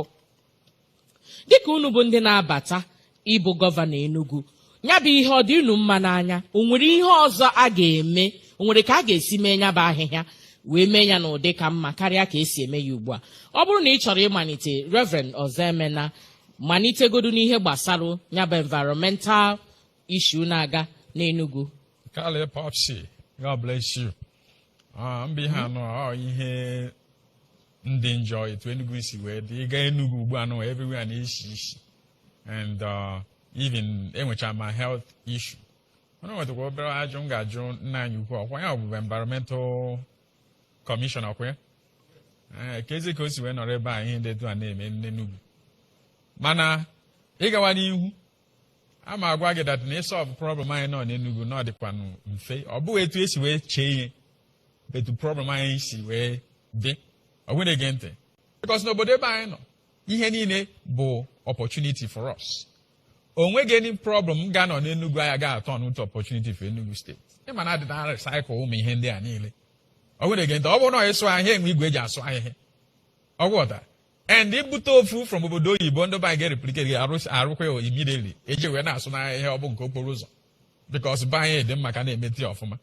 Ọ na ọ bụcha ihe anụ ihe suppose na-create job for ndị be anyị mana o nweghị ihe ọbụla anyị na-eme nshi wee na ebe na-esigbu anyị ngwongwo ihe na-atụfu ana ebe na-esigbu anyị health issue mana aga m make sure that we deal with this and we deal with it once and for all. And nkwa m ga-ekwu unu dịka m si kwuo abịaghị m ikwe ọtụtụ nkwa ihe m ga-agwa unu bụ ihe experience m nwee na the vision nke Chineke nyere m ji si m bịawa Enugu ọkwụghọta because ebe anyị nọ ihe niile ndị anụmanụ niile na-abụcha opportunity and I thank every one of you. I thank you Kale Popsi. Ọ dị mma ka anyị gaa na nke ndị na-esonye anyị na ịntanetị. Chief Frank Nweke Junior were agaba, kedu ihe ị ga-eme maka ya bụ ihe na-eme na Onyeama maka na ama na unu ncha na-agafe ya bụ ebe na-afụ ka ọkụ si enwe ebe ahụ a na-akpa ahịhịa ọkụ na-akwafu ahịhịa n'ebe nwee ji ikpe Enugu Coast City steeti. Daalụrị nne ajụjụ ahụ maka enwere onyonyo m wepụtara ya na-abụọ vidio klip m mere oge m jere ebe ahụ because ya bụ ihe na-agba m anya mmiri ọ yipere ka ọ bụ na-anabata na Enugu ọmarịcha Enugu anyị ezigbo obodo Chineke nyere anyị ihe izizi ga-akpọghị iru ụdị dọtị ahụ mana ụdị ọkụ a na-akpọ ebe ahụ anwụrụ ọkụ eju ebe niile na-emebi ikuku ndị mmadụ na-eku. Ihe izizi ga-emegoro bụ na aga m akwụsị ọkụ ahụ a na-agba ebe ahụ. Ekwesịghị ịdị na-agba ọkụ agba afịa ọkụ by this time n'ụwa niile ekwesịghị ịdị na-agba ọkụ anya bụ jizis.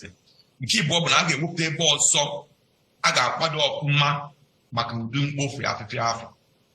Nke ịtọ bụ na leadership ndị ESWAMA Enugu State Waste Management Agency a ga-achọpụta ndị kara aka silotekwe that na afọ 7 na ọkara gara aga Enugu na-ama mma, Enugu dị ọcha, sọsọ ndị ebe eji etinyere Enugu bụ Calabar. All because of the leadership they provide, all because of investment they make. I'm a restore niile ka Enugu dị clean. And then when a refuse dump are prepared or fuma agakwadie in the short term, the next thing I get visible. Here ka ga-esi wee kụziri ndị be anyị opportunity dị na ihe gbasara ikposa afịfịa. Ifu na ihe gbasara plastic, ihe gbasara glass, paper, ihe a niile bụ ego mmadụ nwere ike ịkpata. And a ga-akụziri ihe ọ bụrụ ihe ga-eme just one day. The last thing bụ na even dọtị anụ a na-ekpofu enwere ka a ga-esi wee hazie a na-ewepụta ọkụ eletrik na ya mana ihe a niile bụ ha ga-eji nwanyị wee mee mana nnukwu opportunity ka ọ bụ mana mụ achọrọ ihe ọ ga-abụ ị na-akwụsị investors ha bịa ma ndị na-abata Enugu n'isisi ihe a ga-ebu ụzọ wee fụ bụ dọtị a na-agba ọkụ nke a ga-akwụsịgodu n'izizi eruwezi ihe ndị ọzọ ya na ya so anyị ga-akpọbatakwa investors mma opportunity ya bụ ife dị na ya and ka a ga-esi wee jie wee wepụta ego wee create jobs ụmụaka na-achọgasị ọrụ. So onye bụ ajụjụ amaka ejekwe na my website frankweke2nd.com www.frankweke2nd.com unu ga-afụ onyonyo m mere ebe ahụ.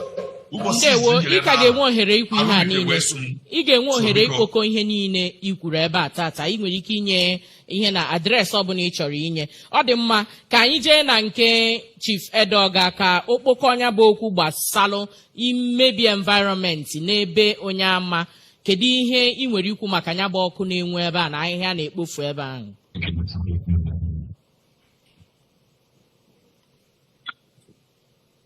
Ya bụ ihe dọgburu udene siwo nke ahụ. Ọ bụ ihe tosiri nkwụsịgo asatị nwanne ya ma ọ last year maka oge m na-ekwu maka mmiri enwe mmiri dị ebe a ka ekuru gara ihe ha na-awụnye ebe a na-emebi ekuru river na-akpọ that river and other things that connected to the river.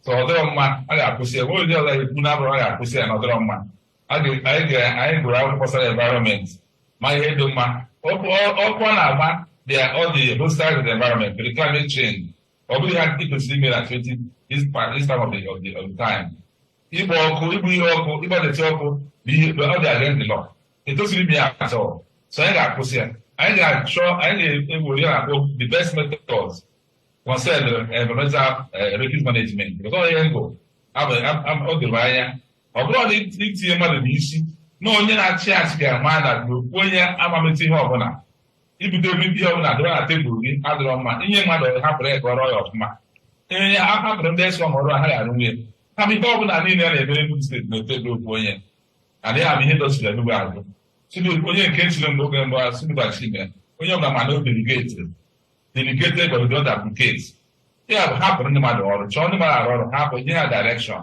ọ bụrụ ihe ọbụla adịrị na agadari so ịkpọ ọkụ adịrị mma ọ bụrụ ọsụsọ na Enugu ọ na-Asụka n'akụkụ skuul na Odenigbo roundabout a major school na windo ụmụaka na-aga akwụkwọ a na-agba ihe ọkụ 247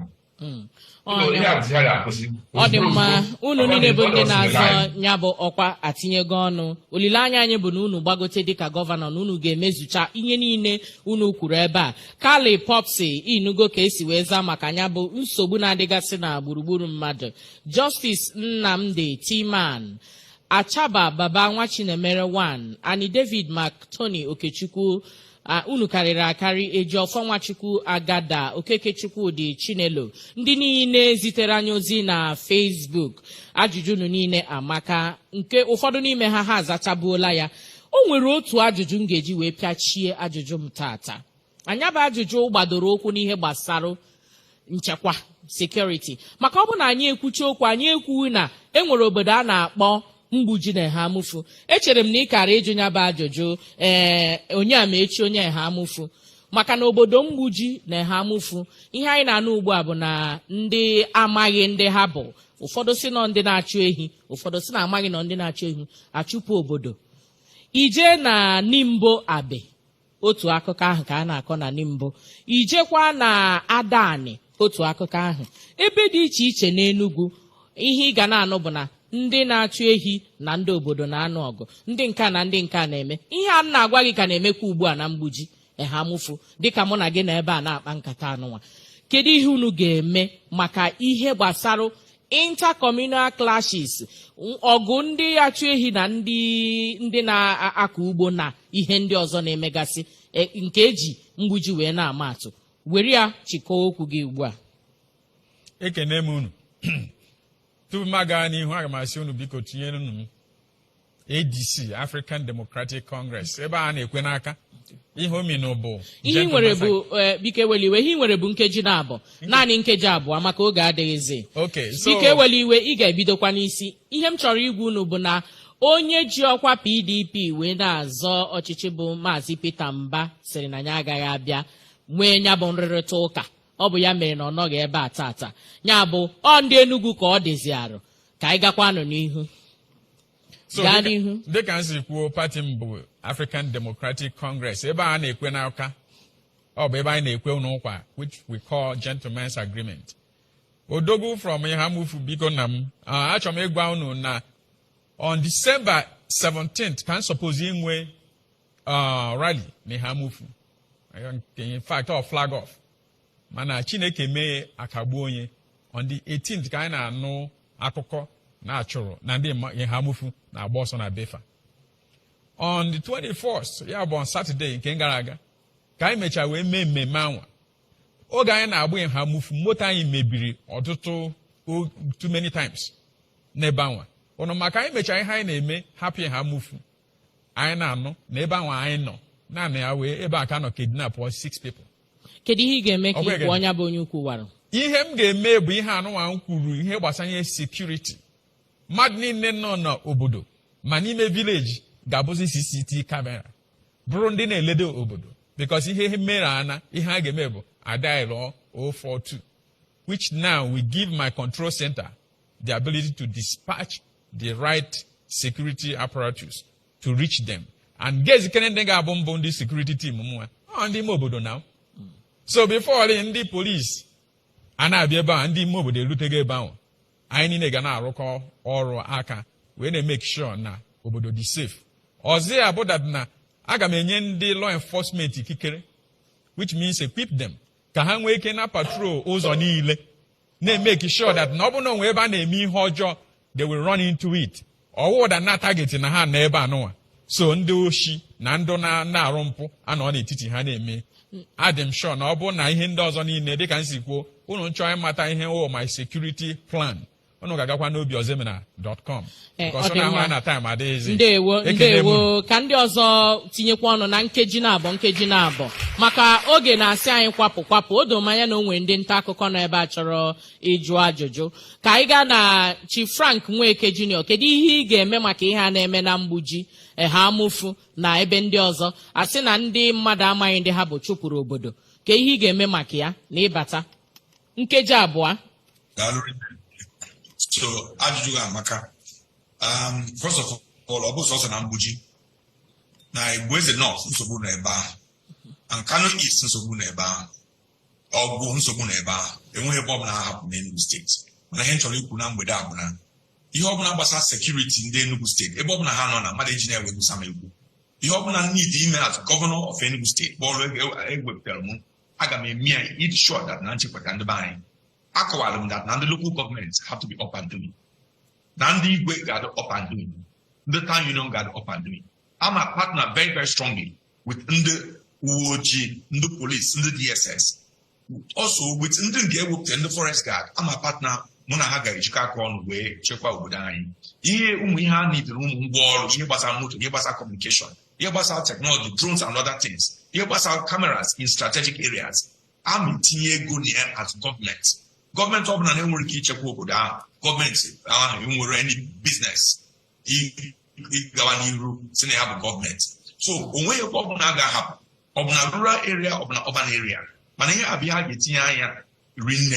you also get about boundary disputes.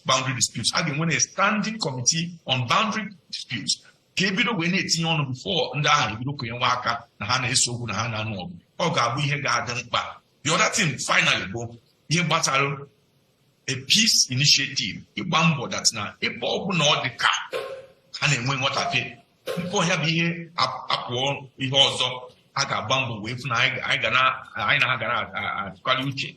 I got Tiaka, you shot I Kokota, Paka, and we came on the door. All I can be many of us as security. Chief Frank and they will. Enugu states that will not be fully protected under my governorship. Ọ dị mma ka Chief Chijioke Edeoga pịachizie nya bụ okwu kedu ihe ị ga-eme na ụdịrị akụkọ anyị na-anụ na mgbuje ha amụfu Igbo Eze North dịka Chief Frank si adị anya ma Nkanu ma ebe dị iche iche gbasalụ ọgụ n'obodo. Ọ bụrụ mụ abụghị ha amụfuru abụ onye mgbuji obodo ya ihe a na-eme ụmụnne m ka a chụpụrụ village by 14 of them ka a nara n'iyi ndị ahụ ụmụnne ndị a na-achụ ibi nọchie ha nọchie onye ọbụla up to today n'egwurugbe anyị akarịgo 120 ụmụaka egburu egbu akarịgo 120 otu aka ọ dị igwe Nsụka niile ma imezie ụzọ ụgbọ ọbụla ụkpata ebe ọbụla itere ihe ụmụ nwaanyị na-agba nke chụpụrụ ha ndị ahụ ụmụ akụ ma ụkpata ọgwụ Enugu niile ọ bụrụ ọsọ Enugu Naijiria na onye ma ihe na-eme onye ọbụla mara na nọọ nwanne onye nke ha bịara bịa were ọchịchị obodo anyị onye ọbụla wee kụzi aka na-azọsi ndị mmadụ obodo ha so anyị niile ga-ara ekpere Chukwu na-arịọ arịọ bụ ihe ndọrọndọrọ a na-adọ mmadụ na-abụ onye ndịda na-azọ okpuru bụ onye ugwu ọzọ na okporo ọnọdụ ihe ebe ebe ga na-ede onye si na ya nwere ọga ahụ onye na-asịrị onwe ya asị ọ bụrụ mmadụ bịa na-abịa azọ mmadụ obodo nne ya ọ dịrọ mma ikpobere ebi agago a ga-eme ihe ndị ọcha na-eme Argentina Russia everywhere a na-atụ ebi kama a na-enwe kasị eme ha dịghị agagadịba na-azọgbu ihe ndị mmadụ sọsọ na Afrịka na Naijiria ka ebi na-abịa na-azọgbu ihe ndị mmadụ so mbụ bụ anyị tụnye aka ọbụrụ onye ndịda nọchiri onye ugwu obee ọzọ ndị bụ iko be anyị bụ anyị ga-ekreti forest guard kreti ndị ga-atinye anya na ya ọ bụrụ iwu obodo anyị bụ na ha ma anọ ha ma anọ ọ bụrụ iwu obodo anyị bụ ha ga-enye ha ha ga-anọ enye ha ga-anọ ihe a ka ndị Ondo steeti na-eme ndị ofe mmadụ eme gị wee werete ndị be anyị bụ onye ndị mmadụ gọvanọ ouche ya dịrị ihe ọzọ ọ na-ene anya ọ na-ene n'ugwu anya ọ na-ene ndị anya ọma mee ihe a si ya mee so m ga-egote iwu na-egbochi ndị mmadụ na-agaghị na be mmadụ na-azọbute ihe a kụrụ akụ na-egbu mmadụ na-abalị ndị mmadụ n'ike iwu Enugu steeti ga-apụta ga-ebe egbochi ha niile and igwe apụta ga-ebe implement. ndewo na unu niile kwuru okwu tata gbọrọ ihe ewu na-ata. O doro m anya na ụfọdụ ndị nta akụkọ ajụọla ajụjụ ha na nke anụnwa ngụpụtara ugbu a. O nwere nta akụkọ na ebe a chọrọ ịjụ ajụjụ bee ya nke biko na oge adịghịzi. Ihe anyị nwere ugbu a tupu enye onye nta akụkọ igwe eji ekwu okwu okwucha nke ya, ihe anyị nwere bụ agba nke ikpeazụ. Agba nke ikpeazụ ahụ bụ nchịkọta okwu. Nchịkọta okwu ahụ bụ na ị nwere nkeji 3 ire onwe gị. Asọ ya na bekee asị sell yourself. Ihe ka ị ga-esi malite nya bụ ihe bụ na ị ga-agwa anyị aha gị, gwa anyị aha pati gị, onye ebe ị bụ. Na nkeji 3 ahụ ịgwazi anyị ihe ọ ga-eji bụ gị nwa ka anyị ga-ebinyere aka n'akwụkwọ. Onye ọbụla ga-ekwu ya, Chief Frank Nweke ga-ekwukwa, Chief Chijioke Edeoga ga-ekwu. Mana tupu anyị aga na nke ahụ, ka anyị nụrụ ihe onye nta akụkọ ga-ekwu. Naanị otu ajụjụ ka anyị ga-ewe maka oge adịghịzi. Ndị Enugu. Ndewo. Abụ m Oluwa Franklin. Ana m arụ ọrụ n'ụlọ ọrụ mgbasa ozi Voice of Nigeria na ngalaba asụsụ Igbo. Ajụjụ m chọrọ ịjụ ka m bụrụ etu ihe moderator anyị kwuru na ndị a niile gbọrọ ihe ewu na-ata maka na ọ bụzi ugbu a nsogbu ndị Enugu bụzi ịhọpụta onye n'ime ha ga-abụ onye ọchịchị. Malite na mbụ ha matara ikwe nkwa na site na ịkwụ ụgwọ ọnwa ndị nkụzi, iweta ọkụ, ihe ndị niile ha metụtara ọnụ na ha ga-eme na steeti Enugu. Ọ bụ ego ka eji eme ihe a, maka na ọ bụrụ na ị ga drọ ekwecha nkwa iru ebe ahụ akọwa akụkọ ọzọ. Ihe m chọrọ ịjụ bụ ịba n'ọchịchị a ị ga-aba by the grace of God, ka etu esi nweta ego ndị a ị ga-eji na-eme ihe ndị a na steeti Enugu. Ndewo IGR ihe ọ na-ajụ kedu otu ị ga-esi wee nweta ya. Ka anyị malite na Chief Frank Nweke Junior, tinye ọnụ ka ị ga-esi wee nweta ego nkwa niile anyị kwere anyị ka ị ga-esi generate ego ị ga-eji rụọ ya. Ọ bụ Oluwa Franklin, onye Voice of Nigeria n'asụsụ Igbo, na-ajụ ya bụ ajụjụ. Ọ dị mma, daalụ Franklin, ekenere gị ajụjụ gị amaka. Na ihe izizi nna nchọrọ ka ndị Enugu mara bụ na abụsoro m na ndị na-asị na Enugu enwere ego, ikirisie bọjetị niile a na-eme wee fụ ebe etinyechere ego, ịmara ihe dị ndị gọọmenti mkpa. Enwere debate nke anyị mere last 2 weeks ago ka anyị mere debate ahụ. O nwere ihe nkwupụtara ndị be anyị ịpụta dịka arọ gara aga 2022 ịfụ dat na ihe ewepụtara maka mmiri na Enugu ebe mmiri nara agbachacha bụ 10 billion naira. Ihe ewepụtara maka ịrụ ụzọ and other things bụ 35 billion naira. Ihe ewepụtara maka youth development and sports was about 4 billion naira. Mana ihe ewepụtara maka ọfịs gọvanọ bụ 17.2 billion naira. About 10% of the entire budget was focused on the governor's office. So ndị Enugu ndị ụwa niile akwụkwọ ihe dị ndị PDP na-achị mkpa. So ihe ozizi ga-emegoro first of all bụ kedu ebe m ga-etinye ego. Ị ga-ama ihe dịghị mkpa. Mmiri dị anyị mkpa, ụzọ dị anyị mkpa, security dị anyị mkpa, youth development dị anyị mkpa. Anyị ga-chanel ego otu ihe dị mkpa, ihe ga-emetụ ndị mmadụ ncha niile ebe dị iche iche. Nke ịbụọ bụ gịnị? Ihe gbata local gọọmenti. Si rapụ local gọọmenti mmadụ ewezina ego fa mụ ama metụ ego fa aka because ha jide ego nke fa ezie gị ibu n'ọnụ na my own local dialect, ezie gị ibu. The burden will not be so much on you. Allow them to touch the lives of the local people. It is extremely important. The third thing here was our public-private partnership. If we're from the Nigeria, make a take to Enugu. He has you, has your the security, those or the and when the Chole Nata, and when the Chole Bata. Public-private partnership. The fifth thing, here was our partnership within the buying on the office. Uche had known so much. He has the obodo ndị be anyị na-achị wepụta ego ọ bụrụ iwu na gọọmenti ga-ewere ego wee mee ihe niile ịhazi obodo ọfụma enwere ndị World Bank enwere ndị Maazị Frank Nweke Junior anyị hapụ gị tata ịma na anyị ama n'ebe a maka unu niile bụ ndị na-ekwu ọfụma ịma ndị Igbo nwere ndị eji eme ọnụ. Reverend Ozemena, kedu ebe ị chere na ị ga-esi nweta ego ị ga-eji mee ihe niile ị kwara anyị na nkwa tata IGR dịka Maazị Oluwa Franklin si wee kwuo?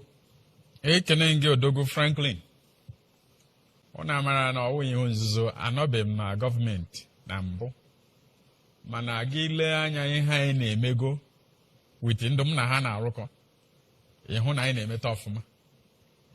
N'ihe m ga-agwa gị bụ na ọdụ m mwute na ịbịa lee anya o nwere tebụl mpụtara ebe ị ga-ele anya each state's GDP, ịhụ na Enugu steeti nọ third from the bottom out of 36 states, which means now no number 34. And all we know ihe ọjọọ. Ọ ya mere m ji wee sị gị na atụmatụ nke m ga-eweta bụ atụmatụ nke m ga-eme ka Enugu steeti m wee too in terms of production. Anyị ga-ahapụzi consumption gawazia na production. Ọkwa ya ọzọ anyị ga-agwa unu m kwuru na mbụ bụ na asị na mbata na unu ga-ama ihe m hụrụ mgbe m batara. Then m na-aga every month aga m na report kwara unu, more especially at the end of the year, ihe na-akpọ state of the state address. Unu ga na-anụ nke anụ ogwedege ntị, mana ọ dị m ihe mwute, which means transparency. Mana ozugbo m batara aga m afọmụkwa kọmitii m ga-eleba anya n'ihe anyị nwe na ebe ọbụla anyị si wee na-enweta ego, ya wụ a thorough review of the state's revenue. Ya mere o ji wee na-afịa m ahụ ikwe nkwa ka ndị politicians, because ndị na-aga campaign ha ruo na village ebe anọwa egosi ha ụzọ asị I'll build you road. Onwe ụkwa nke ọ na-aka n'ubeghị, mana ebe m na-arụ ọrụ asị failure is not an option. So alọtara m ka anyị niile ntikọ aka ọnụ wee mezie obodo be anyị. So aga m eleba anya the problems anyị nwe wee make sure na anyị find the solution, fix ihe, mana ọ dịrị mụ na unu niile and ọ ga-adịrị anyị na mma. Ọ dị mma, ndewo. Ka anyị jezie na nke Chief Chijioke Edoga ka o mechie ya. Kedu ebe ị ga-esi nweta gị ga-eji rụọ ọrụ niile a ị kwere anyị na nkwa na nkeji abụọ? Adọnye ukwu n'ihe Frank kwuru, ọ dịka okwuche ego ihe niile dị na ya. Ọ bụrụ na ego adịrọ, ego dị nọọ nke dị adị ana-eyuzu ọfụma, judicious use. Nke anyị nwetara ọ bụla na-eyuzu ọfụma, tinye ihe n'ebe ọ ga-abara ọrụ uru, ọ ga-egbo mkpa anyị hapụrụ. So m ga-ero nke ahụ o kwuru as immediate solution, ya first short-term solution. Long-term solution ọdịnihu anyị ga-agba mbọ ka m expand well-based Enugu State. Ya tipu akụnụba Enugu State onye ga-abata n'ime ime expand well-based dịka ihe gbasara agriculture na value chain ndị gbasara agriculture. Agriculture will include ma palm tree, palm seedlings. Ka anyị gbaa mbọ kọba ihe gbasara palm again. Nwere ike eso in 2 years time, 3 years time. Animal husbandry, ose nsụka, different cashew. So ihe dị iche iche anyị ga-emenwu m ga-agba mbọ mee encourage from local government system at the community level, farmers eme encourage ka ebido ozugbo tinye anya n'ihe gbasara animal husbandry, agriculture in a related chain. Ose nsụka, ihe ọbụla anyị ga-emenwu ga-enye anyị ego, anyị ga-atinye ego nye nwayọọ. Over time, 2 years, 3 years, 4 years, anyị bido bụrụ ndị ga-eweta ego anyị ga-eji mee ya ntụtụ na-eme. Nke anyị na-esi Abuja ewetara anyị ego abụrụ ihe dị mma. Ọ bụrụ ọdụkọta ka anyị si zụọ anyị oge Nnamdi Azikiwe ha nọ, ọkpara ha nọ, ọ cashew nut, ọ palm trees bụ ihe nyere anyị ego anyị jụrụ Niger Sem, anyị jụrụ Hotel Presidential, anyị jụrụ UNN. Ọ bụrụ ihe anyị ga-eme ozugbo. The long-term plan is to have us maybe agriculture. Ya bụ ihe ga-enye anyị ego, value chain ya niile, anyị mee ihe dị na ya, mee mmanụ dị na ya, ma cashew, ma poultry, ma piggery, ma ose, ma fish. But on the short term, anyị ga-agba mbọ na ego nke na-ewete the time ịkpọ ọnụ ara anyị bụ ego oil. A na-eme yuzu ọfụma. Ihe ga-eyuzu anyị uzo ya ọfụma oge zụrụ anyị. ọ dị mma Chief Edeoga, onweghị ka anyị ga-esi kwucha ihe niile anyị nwere ikwu n'otu ụbọchị. Ọ dị mkpa ka anyị chetara unu na ndị niile pati niile na-azọ ọchịchị n'Enugu anyị wegachara ha akwụkwọ si onye ọbụla bịa kwuchite ọnụ pati ya. Onye nke PDP onye ọbụla na-ajụ sịrị na ya agaghị abịa mee nrịrịta ụka ọbụla, o wee bụrụ ya ndị pati ndị ọzọ niile bịara, ọ ndị Enugu ka ọ dịzi arụ, ha egechago ntị ka ha marụzie onye a ga-ebinyere aka n'akwụkwọ. Onye nke APC kwetakwara nkwa na ya ga-esonye anyị, mana ọ dị ka enwere nsogbu dị na netwọk na ihe ndị ọzọ mere na ọ nọghị ebe a tata, mụ onwe m amaghị ugbu a. Mana otu ihe anyị ga-emezi ugbu a bụ na onye ọbụla n'ime mmadụ atọ anyị na ha nọ ebe a ga-apịachizi okwu. Unu nwere nkeji atọ.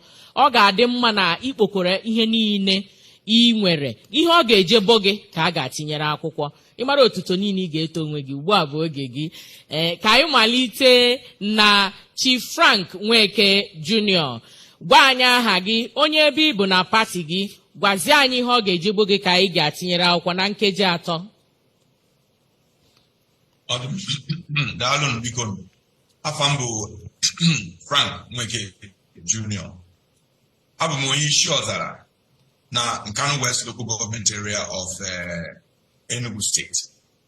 Party m bụ All Progressive Grand Alliance, APGA, nke anyị, onye aghara nwanne ihe.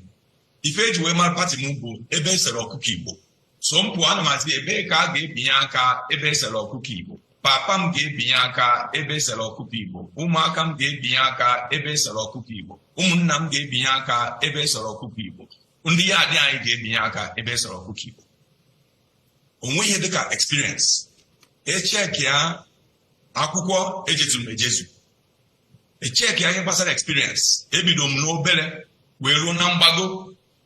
Ebido m na community wee baa governor's office, ruo chief of staff, wee jewezi Abuja, wee jee ruo minister na 4 ministries, wee jekwa akwụkwọ n'obodo Igbo, wee natakwa, wee chia organization a na-akpọ Nigerian Economic Summit Group, ihe gbasara economy Nigeria.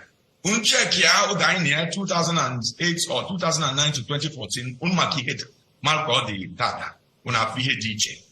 Echekwa ndị niile mụ na ha na-asọ, ama asọpụrụ fa ha ncha anyị bụ oyi, anyị bụ ụmụ nwanne, onye ha ji nwayọ wee na-ekwu ifrọfụ udo nkata anyị na ha akpa.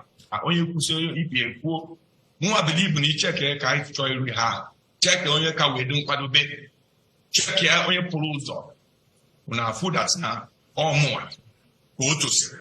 Anyị bilibu m na udo nsogbu anyị nwere tata n'Enugu steeti na akwadoro m akwado, eghere m eghe akara m aka, akwadoro m a trial will convince ndị be anyị no ezigbo choice ka ha mekere. Ekenekwe m ndị mụ na ha na-azọ, biko kenekwe ndị BBC ọzọ. Ndewo Chief Frank Nweke Junior onye APGA. Ka anyị gazie na nke Chijioke Edeoga onye Labour Party. Gwa anyị aha gị, onye ebe ị bụ na ihe ọ ga-ejebo gị ka anyị ga-ebinyere aka n'akwụkwọ dịka gọvanọ Enugu. Aha m bụ Chijioke Edeoga. Mụnwa bụ the Labour Party Governorship candidate for Enugu State. Abụ onye ha mụfụ in issues of local government area of Enugu State. Akwadoro m akwado n'ihe anyị na-adọ. Chukwu kwadokwara m n'ụzọ dị iche. Abụgo m elected chairman of issues of local government. Ezugo m House of Representatives. Abụgo m the President of Nigeria as a special assistant. Abụgo m commissioner in Enugu State for 7 years. Agụkwara m akwụkwọ, so nke a ka na-akpọ government experience na ọrụ oyibo. Agụkwara m akwụkwọ, agụrụ m English na University of Nigeria Nsụka. Agụrụ m law na University of Buckingham.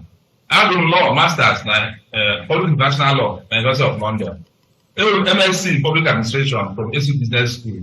So theory akụrụ m akwado, practice akụrụ m akwado, and uche m dị ọgụ m agụ ichi Enugu State. Ha wee mezi obodo anyị, ka anyị were ịkwụ aka ọtọ, egwu Chineke na obi ikwe ndị mmadụ wee chi Enugu. Ọ bụ na ndị Enugu chie pati anyị bụ Labour Party. Ihe eji mara anyị bụ ebe esere mmadụ atọ, nwoke na nwaanyị na nwa.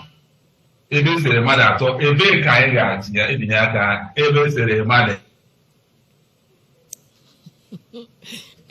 Ọ dị mma kọọrọ na aka biko nụ ọ dị mma ka anyị bịazie na nke ikpeazụ onye anyị ya nọ ebe a bụ pastọ Donatus Obi Ozemena onye ADC.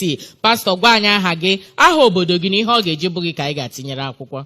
Aha m bụ pastọ Donatus Obi Ozemena. Abụ m onye Onoliọgụ Local Government Area. Abụ m nwa fama, ya bụ onye ọrụ ugbo. And not only that, papa m na-akụ nkwụ. N'iji gaa akwụkwọ mụ na onwe nke m, because achọrọ m iweta onwe m dịka unu. Mụ na onwe nke m jiri isi were mmanya n'ụzọ Lagos maka iji wee zụọ m na skuul. And onwegbe mgbe ọ gbajuru dọrọ, m wee yọọ Chineke si ya biko ya nye m sọsọ 40 years ka m jidere ndị. Mana those 40 years ka ọ bụ ihe m ji wee nyere ndị mmadụ aka. Chineke wee mere m ebere, mma wee bụ onye nsi from Poor Village, wee bụ onye nga obodo oyibo, wee join ọrụ ndị otu a na-akpọ the greatest group a na-akpọ United Association of Plumbing and Pipe Fitting Industry of United States and Canada. Ebe a ka m nọ, ndị anụ etinye m na skuul, ma emechaa wee graduate wee bụrụ onye n'ime ha nkụzi wee kụzikwere ndị ọcha. Ebe a ka m nọkwa wee rụọ with the National Aeronautic and Space Administration, ya ndị ndị na-aga na Enugu. So na hụ na mụ na ndị the best of the best rụkọrọ ọrụ. And ebe a ka m na-arụ mgbe Chineke m kpọrọ m oku. Ewe me ordain the very unusual ordination of a pastor. Eme m ordain ugboro igud before edinye m na njem anụ. Ihe m chọọ ikwu bụ na Chineke zara m ekpere m, wee bulie m elu, wee nye m that 40 years, wee nyekwa m a beautiful wife, Pastor Happy Ozemena, with ụmụ anọ, 2 boys, 2 girls. Anyị niile sọsị ihe anyị na-eme bụ ihe Chineke. Until Chineke asị m jee na Enugu, je rescue ndị Enugu. Ma wee cheke hụ na Chineke azago m ekpere nke m. So nọ nke m nwa ajizi ya ụgwọ. Ke ụgwọ a njie, ụgwọ ihe o dinyere m, ya wụ ụgwọ nke nji ndị Enugu steeti. Ya bụ alọtara m ka anyị na-njikọ aka ọnụ wee mezie obodo be anyị.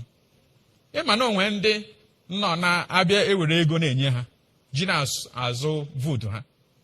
N'oge a na-eme praịmarị, ịma na ebu m ụzọ ga-apụga May 29th, 2019. Ewee mee ha wee mee wuruwuru na ya, ewee kechaa ndị mmadụ. The least person nwetara ego bụ 30,000. Mana ihe nchọ ịjụ ndị anwa nwetara ego anwa bụ 30,000 ahụ ka dị ruo now. Ọkwa ịhụ ọ ihe anụ ka m na-agba onye ọbụla, ndị ọbụla na-eje enweta ego na uhu na-eme bụ unu ga-etinyekwa anyị na nsogbu ọzọ. Na ndị mana onwe candidates ndị nji ụgwọ, ndị mbitere ego ewee na-azọ ihe anụwa. Ihe ị ga-aghọta bụ na mgbe a ga-akwụcha ụgwọ ọ dị ka Enugu steeti ga-akwụcha ụgwọ anụwa, a nakwa ha na-ajụ ka ebe a ga-esi wee nweta ego. Mụnwa onwe onye ọbụla nji ụgwọ, enweghị m godfather, enweghị m godmother, sọsọ ihe nwe bụ God na unuwa. And ọnụwa ka ntụkwasịrị obi madat na unu ga-eme ihe kwesịrị ka eme, ya bụ tinyerenụ m. Dịka m si kwuo, unu chọọ ịmata maka mụnwa sọ mmụọ because ọtụtụ ihe m chọrọ ikwu ekwuchanye m abịa dị m close. Unu ga-aga na obiozemena.com, mana nke kachasị nke tinyerenụ African Democratic Congress, ebe a na-ekwe n'aka because ihe anyị na-enye unu bụ ihe anyị na-ekwe unu bụ ikwe unu nkwa na ihe anyị ga-emere unu na ọ ga-adịrị anyị na ma ha n'aha Jizọs. Igbo mụrụ nze mụọ ọzọ, Igbo njem ọnụ. Ihe unu na-eme ka m ji na-ekwusi ike n'ụwa m ọzọ na m ga-abụrịrị onye Igbo. Igbo amaka, Igbo bụ ndị nwere agụgụ isi. Ugbu a anyị na-echetara uru na ndị anyị na ha nọkọrọ tata bụ ndị Dream FM, Solid FM, Blaze FM, ABS TV na radio, Flow FM, Darling FM, MTN, Africa Business Radio na ndị ọzọ ha buru ibu nọcha online ndị anyị enweghị ike ịkpọ aha ha tata. Anyị na-ekene unu nwa bụ ndị ọdiensị anyị bịa nọnyere anyị tata. Cheta na ndị anyị na ha nọrọ tata, ọ bụrụ na m kpọọ gị, ị nwere ike tụọ ndị Igbo aha ma ekwula ihe ọzọ, sị ha bye bye. Ọ dị mma. Pastor Donatus Obi Ozemena onye ADC. Igbo maman. Ekene m ndụ nge m. Ọ dị mma. Chief Frank Nweke Junior onye apụga, kene ndị Igbo anyị na ha nọkọ tata.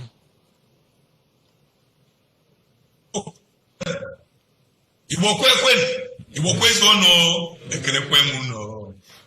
Ọ dị mma. Chief Chijioke Edoga, biko kene ndị Igbo anyị na ha nọkọrọ ọnụ tata. Ọ dị ka Chief Chijioke Edoga ọ dị mma ọ bụrụ ka o nwere ka netwọk ya si wee dị tata chetanụ na isiokwu anyị tata bụ ọchịchị obodo dị n'aka mụ na gị ugbu a bụzi ohere ị nwere gị bụ onye na-esonye anyị na BBC News Igbo ka ị werezie PVC gị jee binye aka n'akwụkwọ họpụta onye ga-abụ gọvanọ Enugu onye ahụ editọ m bụ Adlin Okere na ndị ọrụ BBC Igbo niile ndị anyị nọ na Lagos ndị nọ na Abuja ndị nọ ebe niile dị iche iche n'ụwa niile anyị na ha chịkọrọ aka ọnụ wee weta mmemme nke ụbọchị tata chetanụ na BBC Igbo bụ ekwuchi ọgwụ na mgbasa ozi aha m bụ Ebere Ekeọpara ka ọ dịnụ Ndewonu. anyị ka ga-ekwe n'aka chere